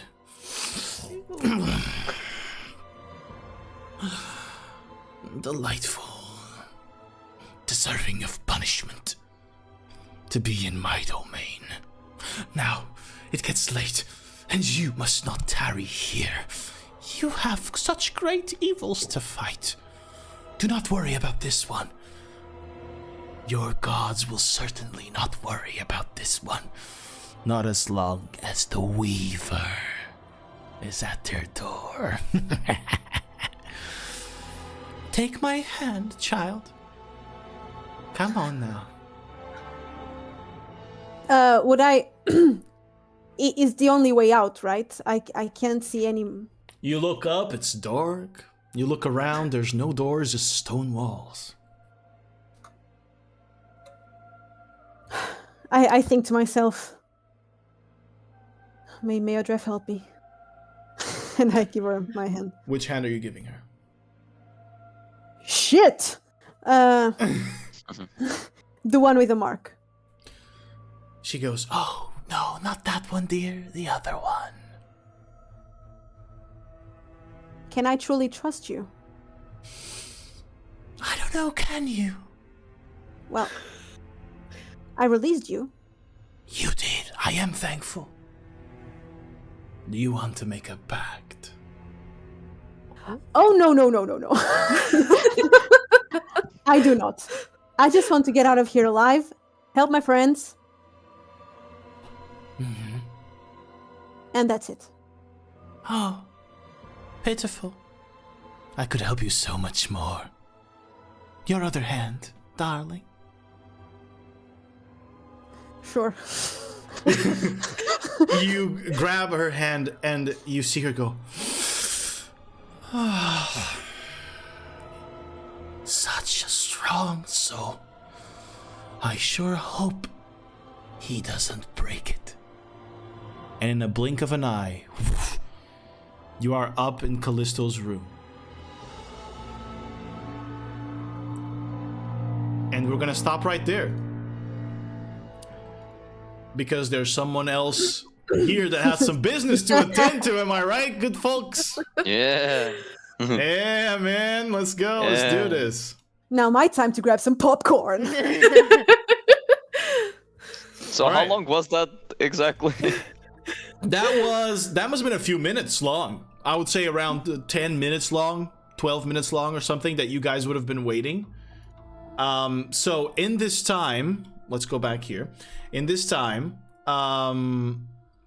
you guys have a moment to do whichever strategy you wish to do in this room full of possibly insane murderers. Dynamite. Pattern? You want to hypnotic pattern the room? I think so. What do you guys think? Go for it. Does that has some wind up, right? Like they're gonna see you cast it. It is Nice. an action to cast it is instant, so they will see her cast it, but they will not be able to react to it. Okay, that's Yeah. great. That's great. That's great. Then like they have to fail the save, pretty Yeah. much. If they don't fail the Yeah. save, if they, it's a successful thing. Hmm. They get charmed. All right, By the way, who's controlling G? I am. You'll be fighting with him. Okay. I'll be fine if we need to fight at all. You guys have to trust your caster here. I mean, you have two casters, so 30 feet is the cube. Man, this will catch everyone. You might have to maybe move you guys Yeah, a little bit outside of the range so that it doesn't catch you, right? yeah. I don't want to charm my buddy. Yeah, so you're gonna have to disapprove.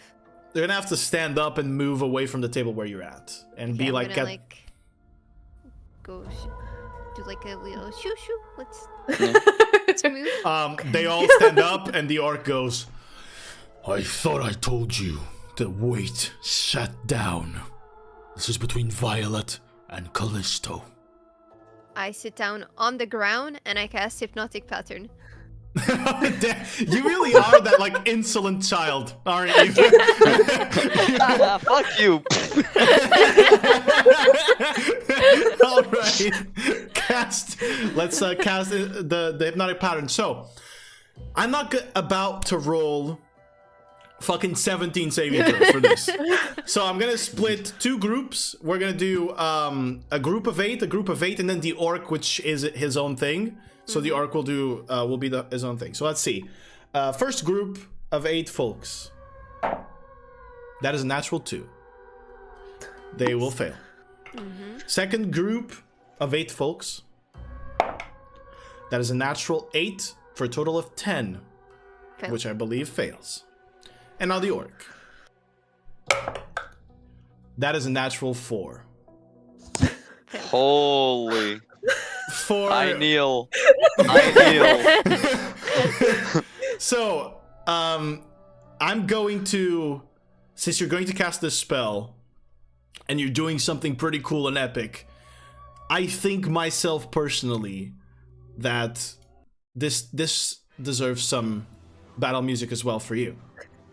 All right, so Emily, please tell me, how how you cast this hypnotic pattern, what it is that they see that is going to hypnotize them. So I'm sitting on the ground right now, and I grab my little shakers, and I go, and out of my hand just goes like a rainbow, and then another rainbow, and then I continue to do like a choreography with my arms, Wow! and a lot of lights, colors, and that's like the effect. That is sick. So rainbows and colors begin filtering through the room, and you see every single one of these lousy, drunken, ragged guards stare at it like it was the most beautiful thing they had ever seen. You have 1 minute as they are all charmed. In this 1 minute, I will let you guys do whatever it is you want to them. So please discuss. You can discuss now, and then we'll count the 1 minute as soon as you guys have Okay. decided what you want to do. I'll allow that. First of all, as soon as Hashdral realizes what Hamley had done, he looks in surprise, then he starts back, and he quickly casts his bless on all 4 of us, All right. with doing a little gesture, and then putting his hands together and say, Dalgar, guide us. Every single one of you is affected, except Violet, who's not there, but G is, and G is going to get this bless, are now affected by bless as G whispers into his cane, "It's morphing time," and it turns into a hammer. Okay. What do you guys want to Do do? we just bum rush or do we do something with these guys? You can discuss now. Okay. We can try. Hey, dynamite looks good. Yeah, either we do that, yeah, and see, and everyone will get the Dynamite, exploded. I have lightning breath as well. That is Just a big line. cone, 30 feet. Oh, Yeah, it's isn't it? 30 feet range, so it kind of catches like most of them from an angle. Yeah, it might catch. It might catch a vast majority. Yeah, here, if you angle this correctly. I They feel are like the orc is charmed, also right? They They are are charmed. charmed, so if they take damage, it will drop the it will charm. break. But the charm only lasts for what, 1 minute, you said? 1 minute. 1 minute. Yeah. So So, it's gonna. Yeah. And at this time, I'm fighting, or This is everything you're doing is happening while they're doing this. 1 minute is 10 rounds of combat. Yeah. So I just want you guys to come up with whatever it is you're gonna do. Then we'll roll to see if there's anyone left or not. And we'll see. We can like steal the weapons. take I all mean- of their... Yeah. It works, yeah. Pull down their pants. The Bard's way. Also, how does a charm work? Is like if they take damage, Yeah. they wake up, yeah. Okay. Tie all their shoelaces together. Yeah, exactly. For the they are specific charmed. They are not blind. for this specific charm effect here, while they are charmed, they with hypnotic pattern, excuse me, they are incapacitated and cannot move Yeah. Okay. as Yep. well. They're just if we- mesmerized by the rainbows and Wow. colors. So what's the plan here? Do we... They have their weapons in hand, right? Yes, they were drawing their weapons as you guys did this. So yeah. We know they're not innocent people. Of I mean, course, yeah. in this place, obviously. Oh not. yeah, Hashdral is down to kill. He doesn't care. These guys, Dude, their lives is, are nothing. They serve zero purpose. is that what you have in your Tinder profile? DTK. Because there's still So more what's in the the- kitchen Yeah. that are not charmed. That We don't know them. We didn't see them, but Mhm. we know them. Yeah. Dude, we ball. We ball. We dynamite? So what's the plan here? Do we do dynamite plus breath weapon and maybe some like shatters or some shit or some AoE? What do we do? You can do 10 rounds of combat. I mean, unless obviously you break the spell, right? Yeah. Right. I do not know. I'm down for whatever. I think like AoE Palooza would be the best here. So Yeah. many colors. Gramps, focus. That was not me. That was the guy. That was them. Okay. All right. All right. Yeah, do Vesper. you wanna breath? I Vesper, move? Dynamite, Emily, crush them. I will do some breathing. G, Get the orc. be on the lookout. You're about to smash some skulls. I'll see if I have to cast Shatter or not. Once you guys Or any do AoE, your anything thing. you want. To be fair, if they do something now, they will break the charm on some of them. So if you want, perhaps casting everything at once or Yeah, using exactly. everything at once might be the play here. Yeah, it's basically we all do our AoEs at once, like Dynamite, Lightning Breath, and whatever AoE Emily has available, and then back up. Like, if one of them survives, G just goes back to sleep. Bum. It'll be like Powerpuff Girls. Yeah. Everything at once. Yeah. Go! Everyone does a cool pose before they do their action, and then I'll there's like a cast- background pattern. If there has ever been a time for you guys to show off, now that's it. Or like Winx. You're like Winx. Oh my What were you god. gonna say, Fish? Yeah, that I'll cast Shatter then. It's a 10 feet sphere. All So right. I'll just focus on the orc. All right, on Yeah, the yeah, orc. good idea. Yeah. Got it. The orc. By the way, how many throws can Vesper can only throw one dynamite, right, per She turn? only has one, right?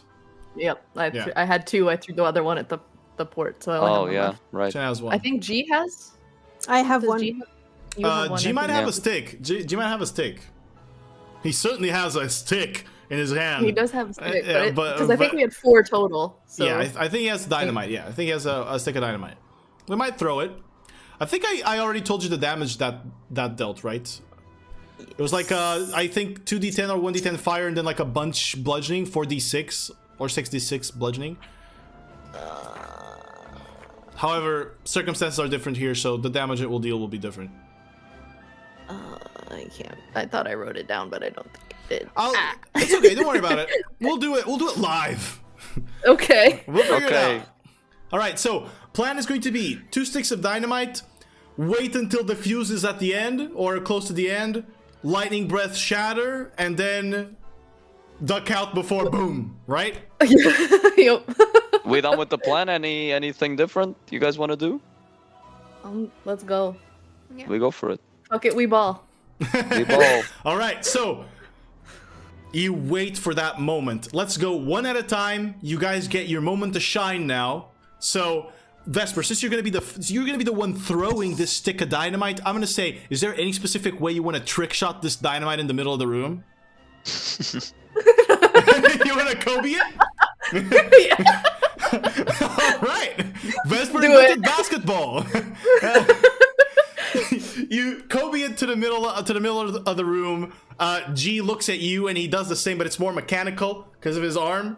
Both of them land, but sort of in different places to make sure that you catch the large majority, or as much of the room as you can.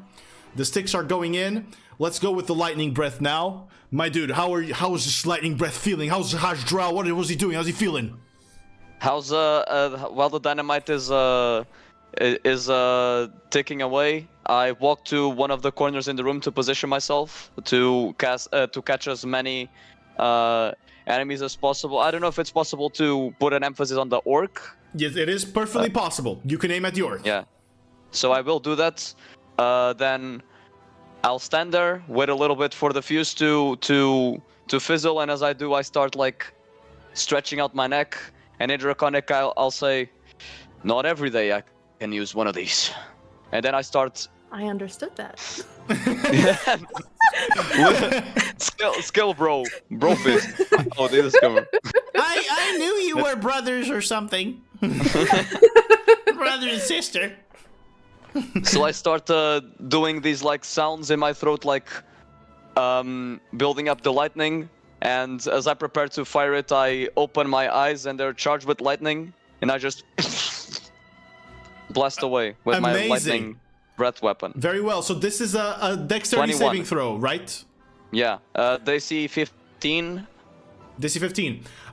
21 damage. I'm gonna say they are incapacitated, right? They should be able to still make the saving throw. However, their speed is 0, so they can't quite move. So if they can't quite move, they won't be able to quite dodge this. I will say that due to their inability to dodge the spell, the dexterity saving throw is nullified. Hence, they take the full brunt of the 21 lightning damage as you Beautiful. zap all of them. Very well done, Hasdral. As you then turn away to hustle out, Emily, you have cast many shatters, but none of them might cause as much damage as this one. How are you doing it? I just cast it. Yeah. Okay. I'm still looking at the rainbow as well, so I'm like, I'm multi-task right now. You said you were aiming it specifically at the orc. Yeah, at the orc. I don't know if it's possible to. You get catch... more. Yeah, you can get more. All right, so go ahead and please roll the damage of shatter for me. Here it is a Constitution saving throw, so I will roll the save. So that is a natural 8, which makes it a... No, that will not make it for the orc either yet. It's a 16, right? Yeah, it's a DC 16. The other group that will get caught by it rolled a natural 5, so they're going to fail, taking a total of... 19 points of thunder damage.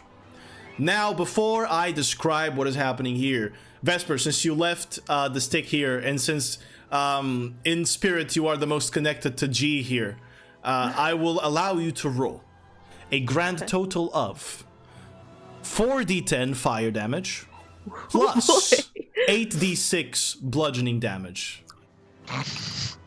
Is it slash roll? Yeah, slash roll space 4d10 plus 8d6. Surely these guys are gonna survive. 25 and 24.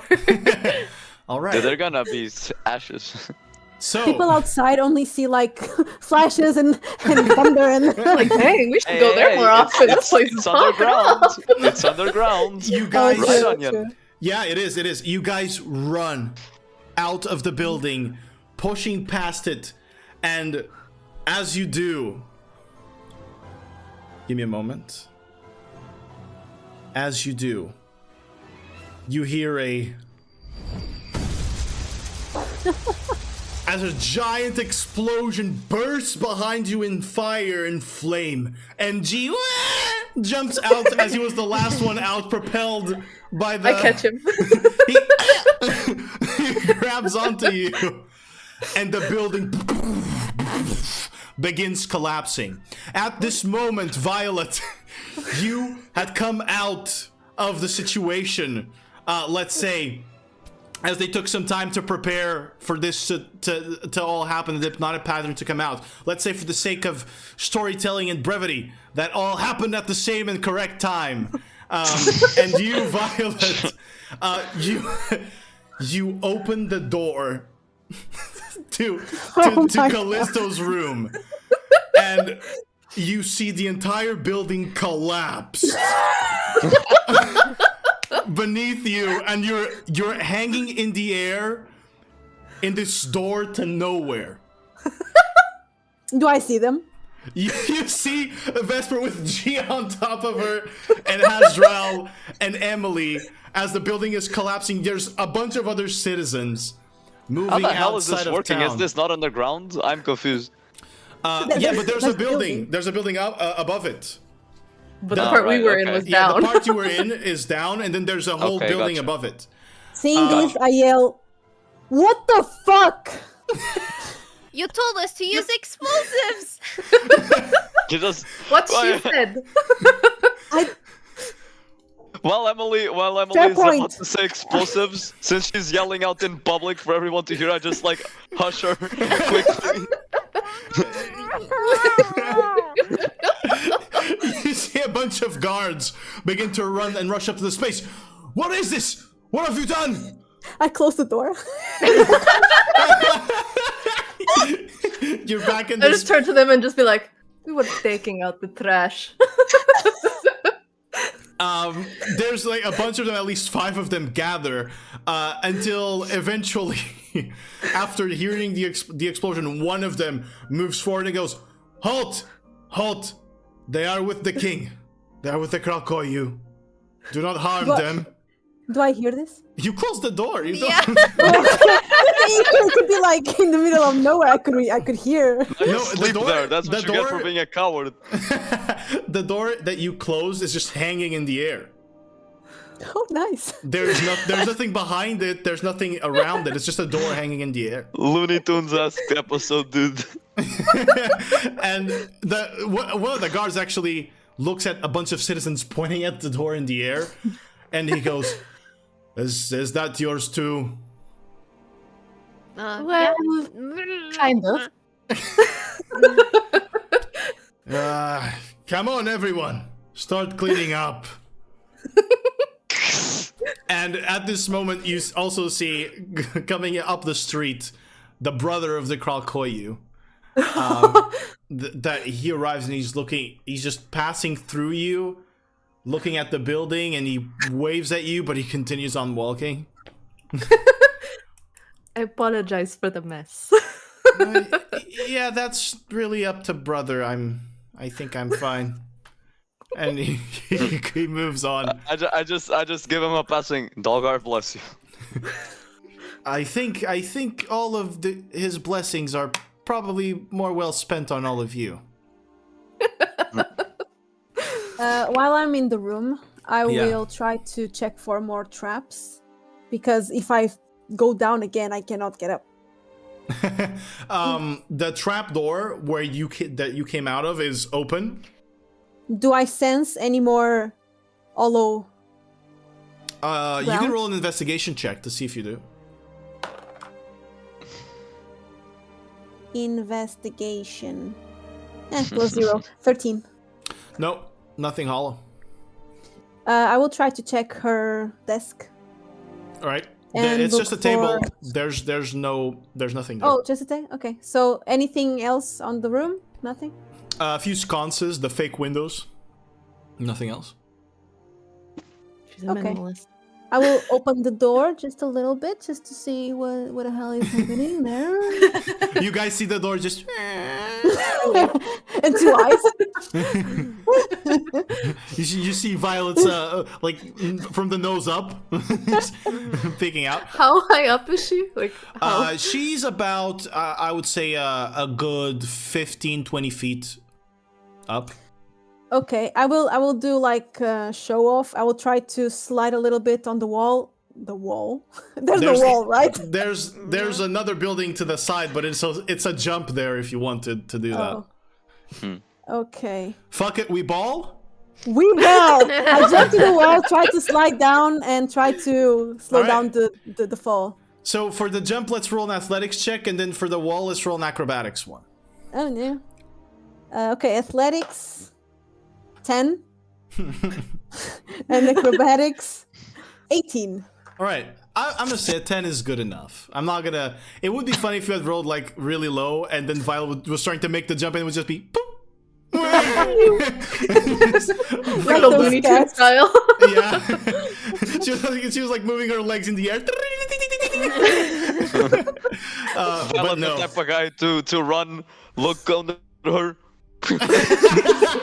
Yeah, her head stays there, and the whole body goes Oh down. my god. But no, then the parallel universe of Looney Requiem, perhaps that would have happened.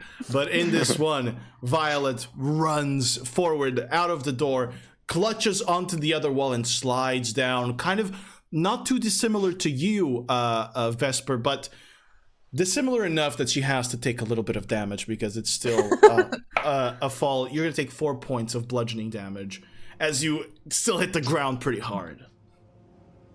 Oh, if you died. Close enough, Not Violet, died, but close if you downed. Shit, I broke a heel. Right, you guys? I assume we immediately rushed to her, no? Because she's... Who knows? Yeah. You see, she has a big slice on her chest. Oh, yeah. My boobs are Well, out. They're not. Stairs. Everybody in the fucking street. Oh, elven titty. Ah, shit. I'll Well, set G down and go over Hajral- to her. Okay. Hajral hurries to her, yeah, seeing as she's hurt, and he'll go, "What happened?" Well, Callisto is dead. Indeed. Good. But I believe I released something worse. What? That's good. Maybe we'll talk in the inn or something. What time is it right now? How is the sun and the stars? This, the sun is just about they to aligned? set. It's just about to set. Okay. I need. You're right, Violet. I just killed my old boss. I am fine. I need a beer. I need to celebrate and talk to you guys about what I just released. I have no idea what the fuck was that. But yeah. Let's go to the inn. Well, Violet, for all it's worth, good job. And I start to my hand starts to light up a little bit in blue. I touch her like in the Boobs. place of the slice. Okay. Yeah, Yeah. not the boobs, the chest. The Hopefully. Yeah. The chest. Man of Dogger. Hopefully. Man of Dogger. I don't want to be invasive, bro. Fanboy of Doggar. Why do you say hopefully as if you needed a skill check to not touch her in the boobs? I meant. I just hope the slice is not conveniently on it. It's not. And I cast level 3 Cure Wounds. Very well. And the verbal component was the good job. So, good job, Violet. You earned yourself 18 points of healing. Yay! Very well done. Hopefully I will not touch her in the boobs. I really don't want to, unless. Yes, still a She is virgin. single now. Oh, Azrael. Somewhere in Vulcan, Careful. Grime goes. Still a virgin. Still a virgin. I am I not don't say tainted. that. I know, Mick. You don't have to clarify that Azrael Just is to not make saying sure. that. Hey, sometimes you think I'm talking to you, sometimes you think I'm serious. You don't know. Yeah. I'm a bit loony today. It's a loony episode. All right, guys. So you're out here. Apparently, the guard has already been informed that you guys are allowed to walk through town and do whatever business you have to do. So, what do you guys want to do? I recall someone having a date outside of town at night. But that's like at 1 a.m. Yeah. Oh yeah. There's still time. We Yeah, have to exactly. get her ready. Really? We have to have our get ready montage. Oh gosh, no. Oh Okay, my while god. we go to the inn, Yeah. Yeah. I asked them, what the fuck happened? Dynamite. Rainbows. Hmm. Some dragon. Lightning. Damn. Okay. Good job. I knew I could trust you. I am a peaceful man, but sometimes, for the better good, some people just serve zero purpose. Azrael, You gotta stop with they the were- look to your gods fucking reference. I say, Azrael, you know, they were a bunch of assassins. They probably killed a lot of innocent people. Exactly. My point exactly. I'm glad we see eye to eye, Violet. I say this unironically, by the way. I know it sounds very snarky. It's not. Okay. It's so funny to see Hastral navigate these things. It's like he told Quibble that he has zero charisma, and he's like, no, but I don't. I'm not saying this sarcastically. I'm not. It's just not snarky. Yeah, it's because I say things too fast sometimes, and I'm supposed to like talk more softly. Yes, we got it, buddy. As you guys walk off, you look at the rubble and you see a little rainbow poof come out out of the rubble. Beautiful. I clap Emily on the shoulder, like, you truly are the Emily. Roll credits. Very well done, guys. So, are you heading anywhere in particular at this moment? Just so. The inn? Just The to the inn. tavern. We- Yeah, the the inn, inn. yeah. Do we not pass by Okay. Quibbles first? Oh, we can. Yeah. Why All not? right. The king told us to talk with him. Yeah, I mean, he's doesn't going mean to we have receive. Yeah, he's going to receive the reward either way if we talk to him or not. Yeah, but he told us to tell him. Yeah, but I don't know what if we go there and say that the king knows that he helped us, he's gonna be like, "You told somebody that I used the thing." Hey, I to mean, be we fair, can justify that we didn't tell anyone. He just I read our was thoughts. probed. Yeah, I didn't consent to But that. do we really want to hear Quibble say that? I don't think so. So for Violet, Hey, she's it's- go to the inn and doesn't care. It's a suggestion, and it's perfectly valid if you don't want to go. Honestly, You can go, Hajjo. You can go. What seems to be the problem? No, I still hear him. I am hearing you in my head. He's everywhere. You see him. We get to the tavern and watch. He's there. He's on top of a table with a little backpack looking at all of you. Oh God. You told someone. You did. All right, so tavern, right? Yeah. yeah, Very we well. go. You go to the tavern. Let's put on my favorite tavern ambiance here. You go to the tavern's Frigid Flagon Lodge in order to celebrate, and lo and behold, you see a familiar face there, Not Quibble. but not Quibble, not Quibble. You You see see. Callisto. Jesus, that would be scary. No. You see, let me get his name back just to make sure that I'm not doing this wrong. Arianda, The babysitter. You see, Levi. yes, indeed. You see the babysitter, Ariandar Blackhorn. which is Ariandar Blackhorn, yes. Which I But do that's- not know, right? But that's not the name. That's not the name that I wanted. I want the name of the kid. Does anybody Oh, remember the name of the Yes, kid? Adelphios. Adelphios. That's it. That's it. Thank you guys. So you just spared me going through a bunch of fucking notes. and I don't know any of them, right? I don't know. I don't think Hajral has seen them, has he? No, kid? only We have- Soguk for me. I didn't. No, he Before saw that, the I'm pretty kid. sure only He things. was, No, he was with us when we got the kid. he was at the inn when the kid was there. Yeah. I think you have seen them, although you have not talked to them much yourself, Hajral. Yeah, I know nothing about them. Yeah, but you. He talked with Ariandar on the boat. No, he was not on the boat. No, I was Azrael not on the was- Oh, boat. he was not on the boat. It was G. Sorry. Yeah. Yeah, G Yeah. talked to Ariandar. So you see him sitting down at a table with the kid as the kid is eating. What do you guys do? I eat and drink. I Violet get Violet says- for beer. Just ignore. Yeah. Violet Among- says, "Shit, I forgot about the kid." What kid? And She has that another kid. No, I don't have another kid. Is that your kid? Do you want No, it's another not. It's our kid. You see, you see, G begins to waddle his way to the table and to sit next to the kid. I thought Carrie to be different. First of all, it's Ketri. Second, this is not Ketri. This is Adelphios. Adelphios. You have another child. Are you becoming Emily? I am No. sorry, I have not been peering into your private life, Violet. Then stop If you would- making stupid questions and shut the fuck up. God, here you go again. The I social- point at Violet and say, "Hey!" and I continue drinking. the social defense mechanism. May Dolgar have mercy on that foul mouth of yours, dear Violet. I turn to Ariandar. Oh, Good evening.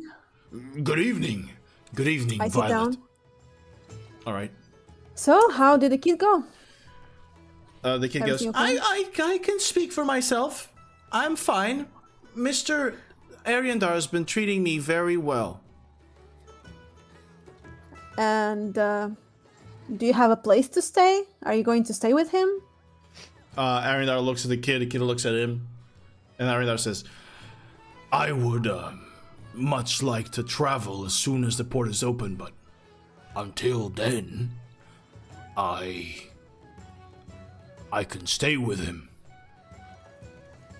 Well, the port might be opening soon. Oh, Yes, was that your doing? We took care of the disease. The king will talk to us tomorrow. However, I turned to Adelphius. We haven't found your parents.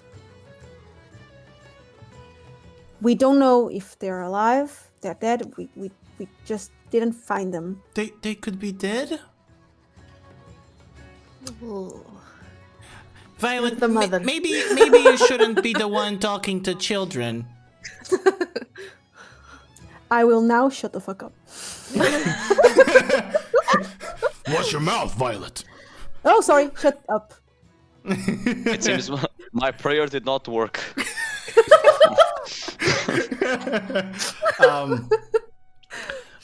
You see G. He is pulling some stuff out of his bag and he's showing the kid, and he's trying to distract the kid now. That you mentioned that his parents could be dead, and he's distracting him with some little trinkets that he has, some mechanical stuff from the Shimmerstone Enclave, and the kid, he kind of reluctantly pays attention to it as he goes, "Now, come on, kid, don't listen to them. You focus on here. I'll teach you." And he begins teaching him some random useless skills that he has, but that are distracting enough for you to speak with Ariandar without having to worry too much about the kid. And Ariandar goes, "So the port will be free, meaning you are also to leave. Yes. Do you have you chartered a ship to leave?" We don't have a ship, right? No. Well, we have Levi's. The Levi. He said he could help us if if his crew got cured. Yeah. But we also have the king, so he might be able to give us one. A better one. A royal one. We haven't talked to the king yet, but he might be able to help us with a ship. Right. May I join you? Of course. Right. We would welcome your company. I wish to return to my brother's dying place. Forgive my intrusion, but how will we deal with the kid? Ariandar goes, I do not know. You can bring him along.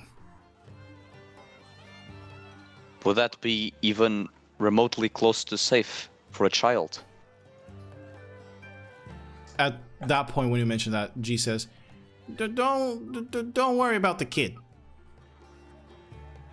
Cramps? I said, "Don't worry about the kid." Oh. Okay. Are keeping him? I said, "Don't We worry about heard the you. kid." Don't worry. I know I'm the barbarian, but sometimes you're really slow. We heard you the first time. Thank you. About the business at hand, I assume we can trust you, Ariandar, right? You trust me with a kid. Right. Chicago. Have you ever, or any of you, heard about... Give me a second. The hissing deceit. None of you. The seat? Yeah. Like where I sit? Yes, Do Emily. I know so anything, yeah. Onion? Like religion, history? Unfortunately, you cannot make the check. Okay. Beats me. Okay. You would not know. Outside of all of The our moment I killed Callisto. A woman came out of her body, Ugh. but not a normal woman. Oh? She had snake scales on the. What the fuck?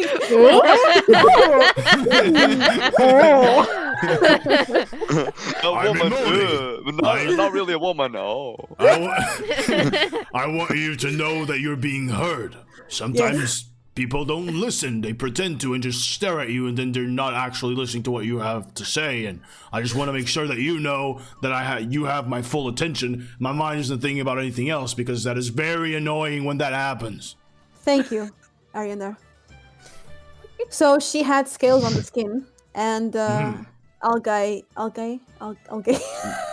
Someone- Algae, yeah. Okay. And it was all gay. Oh! That's where all the rainbows came from.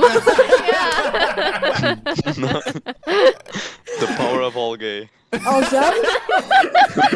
There's All Father Odin, and then there's the all gay. Oh my god, right there. Algae? Algae, yeah. Algae air. And she said that something about the hissing the seed, and the most intriguing part, she ate Callisto's soul. And she said that the mortals would need her help. And she mentioned the Weaver. Grigri. Oh. Now I need a drink.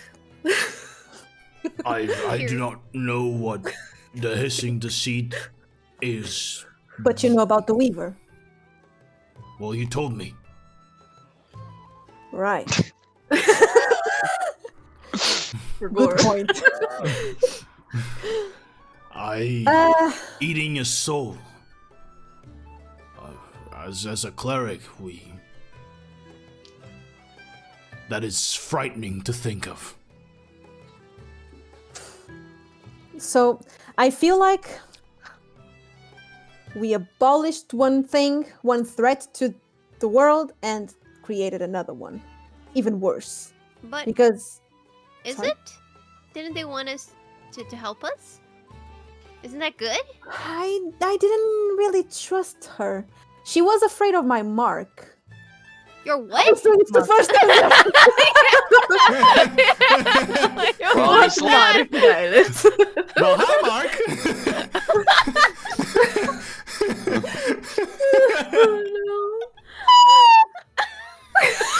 She's gone. Is that the sound? Is that the sound? It's very similar. It's more.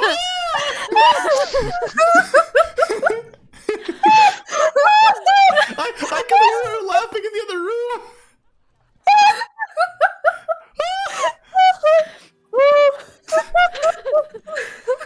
There goes the plot device. Oh Jesus.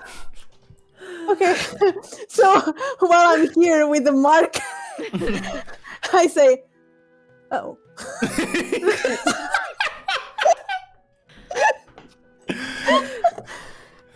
So I have a mark. Since I when? grab her wrist and I Can- pull it to look at it. Yeah, we all do a perception check to see if it's there really. I don't think you need to. It is there, really. It seems to be a tattoo. I bite it. Well, we Hey, what the fuck? It tastes like hand. Okay, but like it didn't do any. No. Okay. The moment she bites me, I slap her head. Sorry, I've drank too much or not enough. I take my my cup back from Vesper and I chug it. Are you doing the I'll just, preparation like, for the very- date? What? she's pre-gaming. Yeah, she's pre-gaming the date. Hajral is like super confused by anything's going on, but he casts Cure Wounds on Emily's head. I'll say there. You know? So since nobody asked, I will remove my hand, put the hand again on my lap. Wait, no, Healing, that- Emily. that- You need it, but there you go. Where did this come from?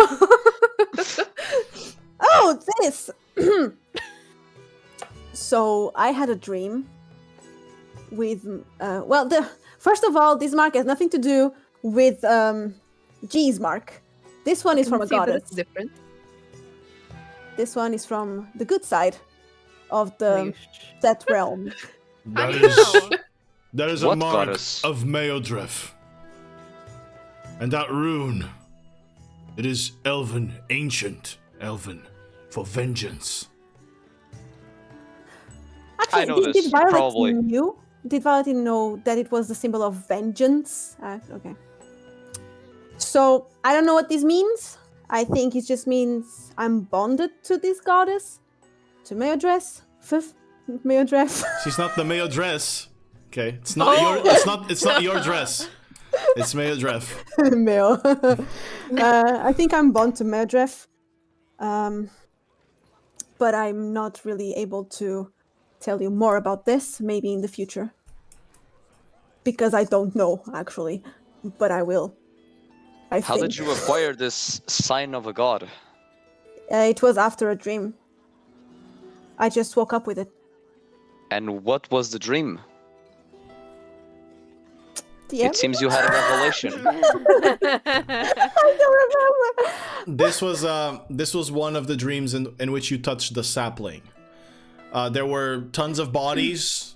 There were people without eyes behind you. Everyone looking at you. You had next to you Ketri and Adelphios. And you touched a sapling, and it marked you with vengeance in your hand. Okay, I Violet tell you that. Tell us about the dreams that she had in the very beginning. That one I think she mentioned. Okay. The one where Ketri is Because I don't in think she danger? went into details, but I think she told us that she had a really bad dream, right? Yeah. Yeah, yeah. Does that About does that say anything to me? Being a cleric with The mark? the whole dream, whole if it's like what Dude. revelation, what could it mean? It looks like she has been chosen for something. It is okay. very akin to what you witnessed in you when you first grasped the harpoon. Yeah. Violet. I think I felt the same way as you, but with Dalgar. I think there's a higher purpose from each of our gods. I would assume so. Well, I don't know if we told you, but we are on a mission to defeat whatever. We are trying to save a guy who is probably going to be sacrificed. I don't know, and we have this creature, the Weaver. We probably need to defeat it. So that is my bigger purpose. I don't know Wait. about you. We saw Snake. We saw Kill a it. snake. Do I know about the Weaver? You've never heard about such thing. Never as the heard Weaver. about the Weaver. No. What is this Weaver you've been talking about? Does Violet know what it is? You know what Wiley told you. You know that it would be catastrophic if the Weaver were to be unleashed upon the world. And you know that whatever those forces are, they are already at work. Because, well, Wiley came to you and she told you about what happened in Pelandan. So, there's a cult around this creature, and this whatever this is, it's supposed to be catastrophic if it is unleashed. Okay. Yeah, I tell you that. And we were chosen to save this guy because we were the ones that captured him in the first place. We fucked up. We didn't know what we were doing. We just needed the money.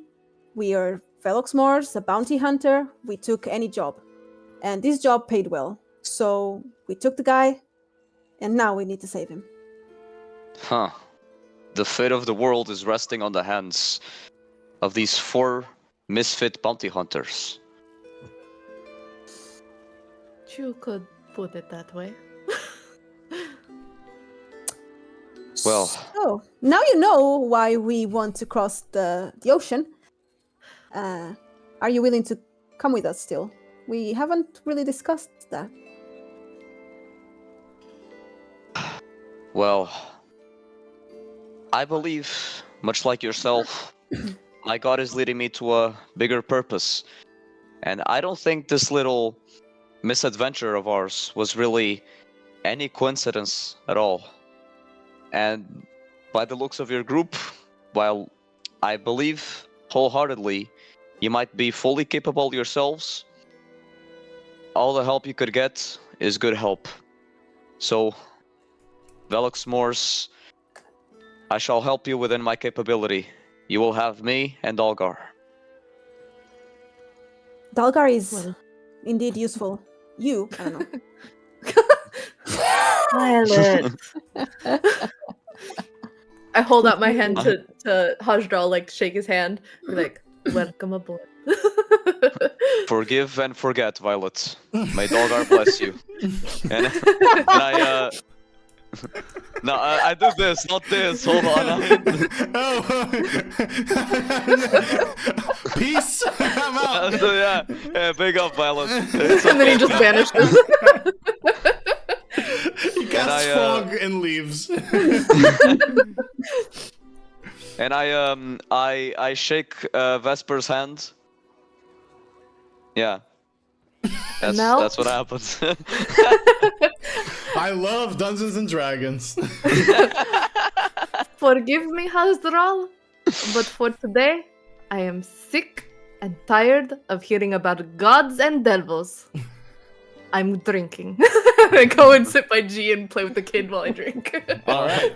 Vesper, if I may, and I apologize, may Dalgar bless your drinks.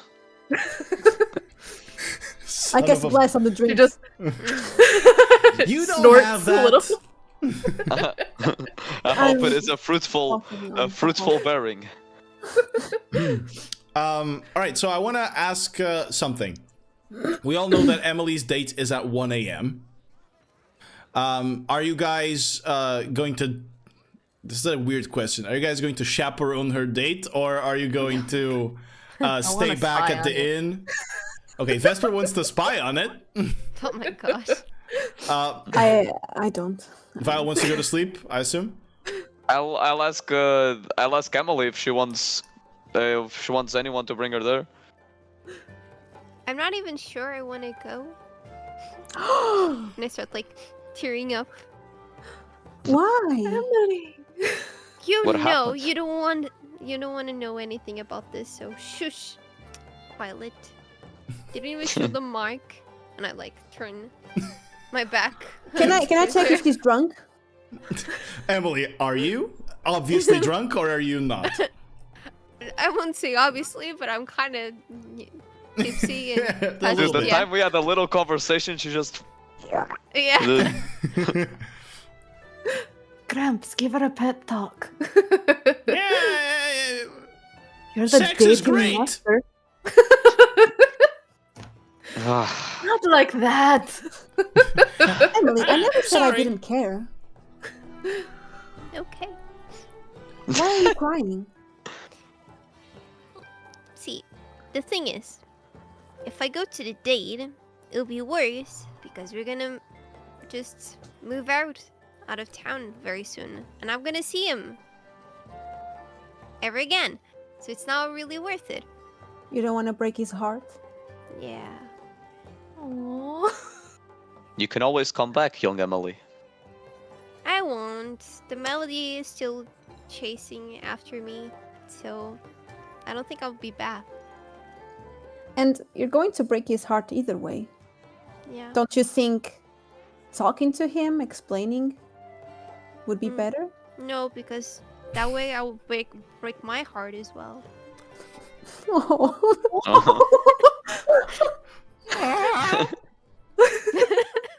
Don't you want to send I- him a letter? No, you won't be able to read it.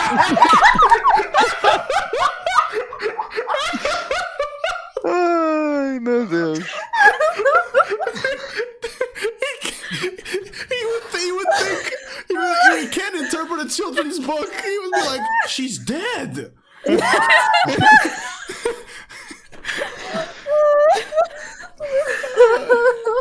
He won't be I able to understand you. My fucking god. I cast healing word on Emily's heart. No, just kidding. Emily, whatever you do, we support you. Thank you. All right. So you're all going to sleep. I guess. maybe I'm going. Very well. I want to do something before we sleep, though. You do? Please tell me. Yeah, but everyone has to be asleep already. Everyone has to be asleep. Okay. Also, Or at least can in my I room. like? I mean, no, it's no, never mind. All right. So before we do all that, we are nearing the end of the episode. But in order to close this off in a proper way, there's something that I would like to do if you guys would allow me. For a moment. No. Just wait a second, please. I need to find exactly the right thing for this. All right. Where the fuck is it? Damn. Do you want can't help? You get- want me to go I there? found it. I found it. No, I found it. So.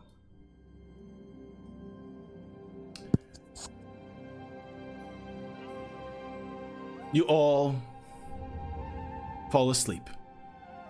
Restful and peaceful. I changed my spells, by the way. Thank you. Okay. The saviors of Soguk, the city of tides. Violet. Today you have killed Callisto, your boss, a terrifying, terrible murderer. You've put an end to it, and along with your friends, put an end to most likely at least half of her organization. You are asleep. And in that lull where it almost feels like you're about to wake up, your vision is pulled away into the skies, hovering over the entire world. You hang there for a moment, contemplating, witnessing the blue of the ocean, the green of the forests and hills. And then you dive at a high speed through the clouds, through the buildings of Soguk, into your own eye. And from a darkness within, two enormous beads of energy shine in radiant green. The light reveals a face. The beads of energy are eyes that sit upon a soft textured green skin that then evolves into bark that contours this visage. From the bark, from the top of the head, long branches, boughs, and vines extend and surround you, enveloping you in a dense, eternal forest, whose canopy breaks with rays of a formless sun. The whole forest whines and creaks as the voice from this creature, from this figure, comes, gentler than you thought, softer, almost like a morning breeze. Violet, child of anger, of murder, of survival. Your past is steeped in darkness, yet your future shines with the glimmer of 1,000 suns. I am Meodrif, the Guardian, the Outlander, the Huntress. Within you, the sapling of freedom grows. Its roots dig deep into you, Violet, and are nurtured by the love for your daughter. And then suddenly emerald flowers begin to form around you and at your feet in this forest. and by your desire to protect your own. In Idus, your greatest enemy walks leisurely, Violet, murdering the innocent and offering their souls to a creature most dark. A creature created from pure horror, born out of despair. My city fell at their hands, and many more shall follow suit if we are to stand idle. I will grant you my power, for you already bear my mark, if you are willing to take an oath of punishment, an oath of retribution, an oath of vengeance. I kneel and I say, I do accept, but before, I need to ask if I'm really worth it, since I released something that I should have not.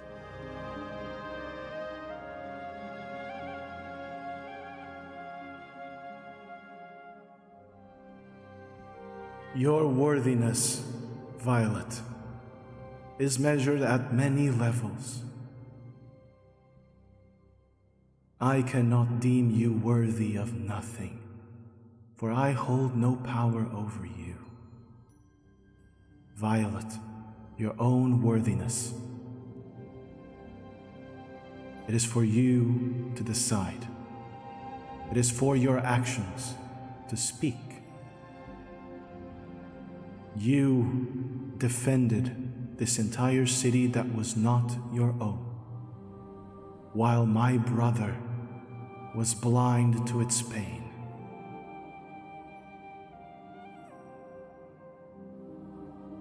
If that is not worthy, Violet, there is nothing I could say that would make you feel so. In this case, then, I am ready to take the oath.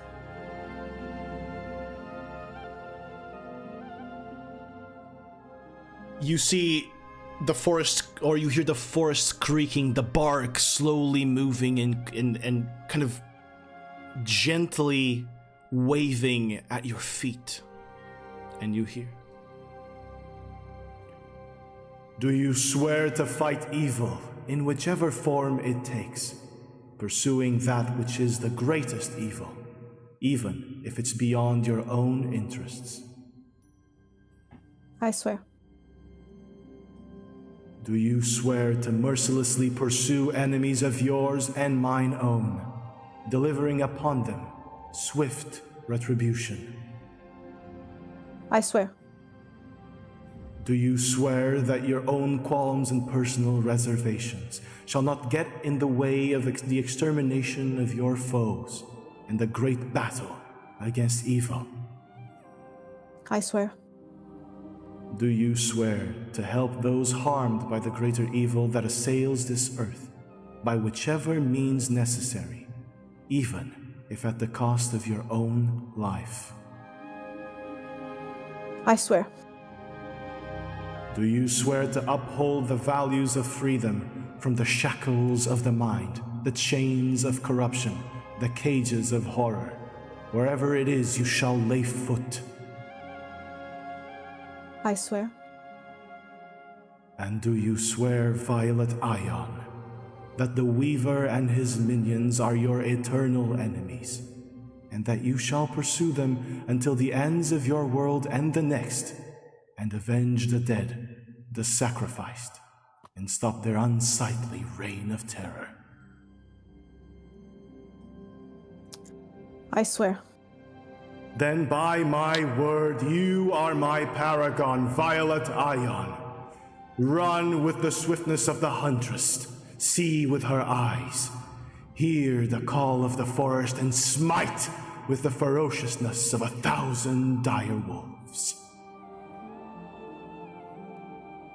the radiance that pierces the eternal trunks and boughs of forest in which you are burn bright, but it does not hurt your eyes. Your legs become enveloped in green as the floor begins to take you. It is warm, purifying, cleansing. Then, as you wake up from this vision, your senses are heightened. Your consciousness projects just a few feet away from you, detecting the nature of things, the nature of that which you now hunt. You sense its presence everywhere. Even if it is faint, it's ancient, evil, and it hides in the shadows of your thoughts, waiting for the moment to strike. But now, on your mind, there are thorns. Thorns that protect you from its threat, at least for the moment. Violet, you have taken your oath, and with it, everybody has leveled up, and you have officially become a paladin of Mayadref, goddess of freedom and nature, multi-classing into paladin, with Also, the aspect of the huntress being the specific faith you follow. Yes. one thing, Onion, I actually wanted to do the thing real quick. I wanted to use divination before I went to sleep, so I wanna just use it real quick. Very well. You may use it real quick. You want to use it right now? All right. Yeah. So for purposes of time, I find like a little hidden spot within the inn, if Easy. I can find it, or even outside.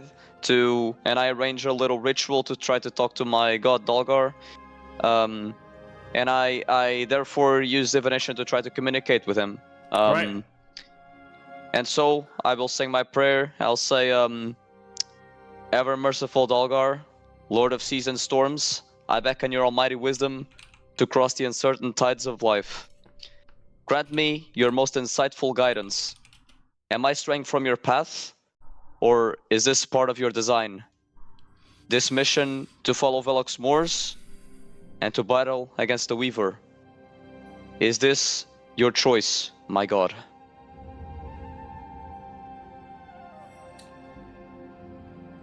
A whisper, carried by the smell of the seas, the sound of the waves of Soguk, loud in the silence of the night. You hear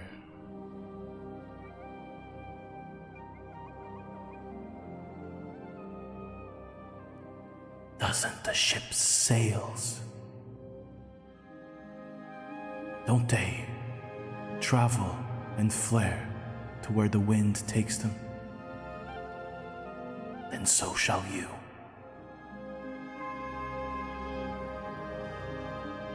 With this, Azra will open his eyes and whisper back into his mind, hopefully reaching Dalgar and saying, "It shall be done." All right. Then, with that, let us end today's... What about Emily? Me! I still stuff. You still have your stuff. You're right. Let's go to your stuff. So many things. Go right ahead. Yeah, this was kind of supposed to happen before Violet woke up. This waking up is in the morning. Okay.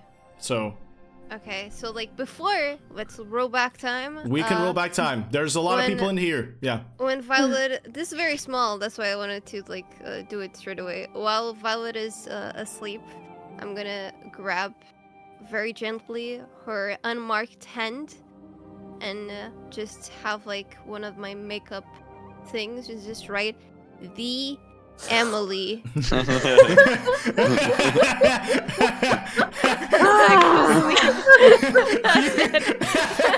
gonna say Violet's having a vision right now, so fuck it, you do it.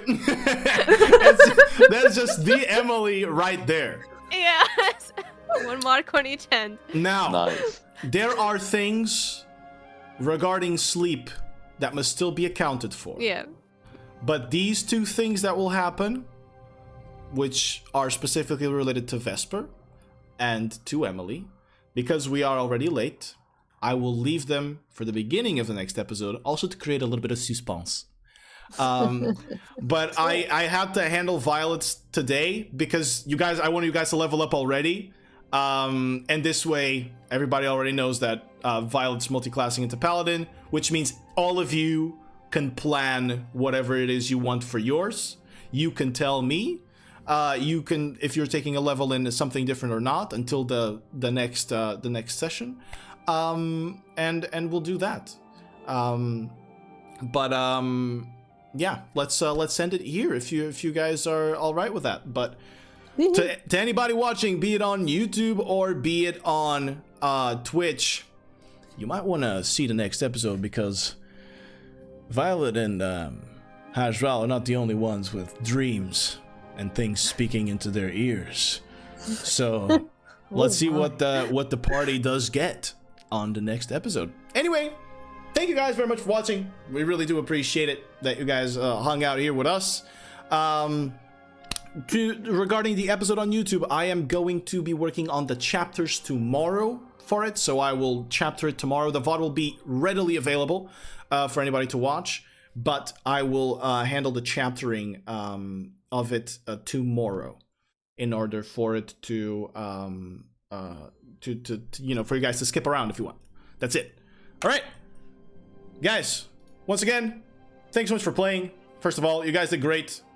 Great plays all around. Great rainbow hypnotic pattern on a bajillion dudes exploding a building, and the death of Callisto brought by the very own fists of her former employee. So now you know, guys. If you're a boss, please treat your employees kindly, or else you might get punched. Yeah, based take. Or else you might get punched in the face. Who knows? But yeah, thank you guys so much for hanging out and for watching, and we will see you on the next episode. Take care, everybody. See ya. Bye. Bye.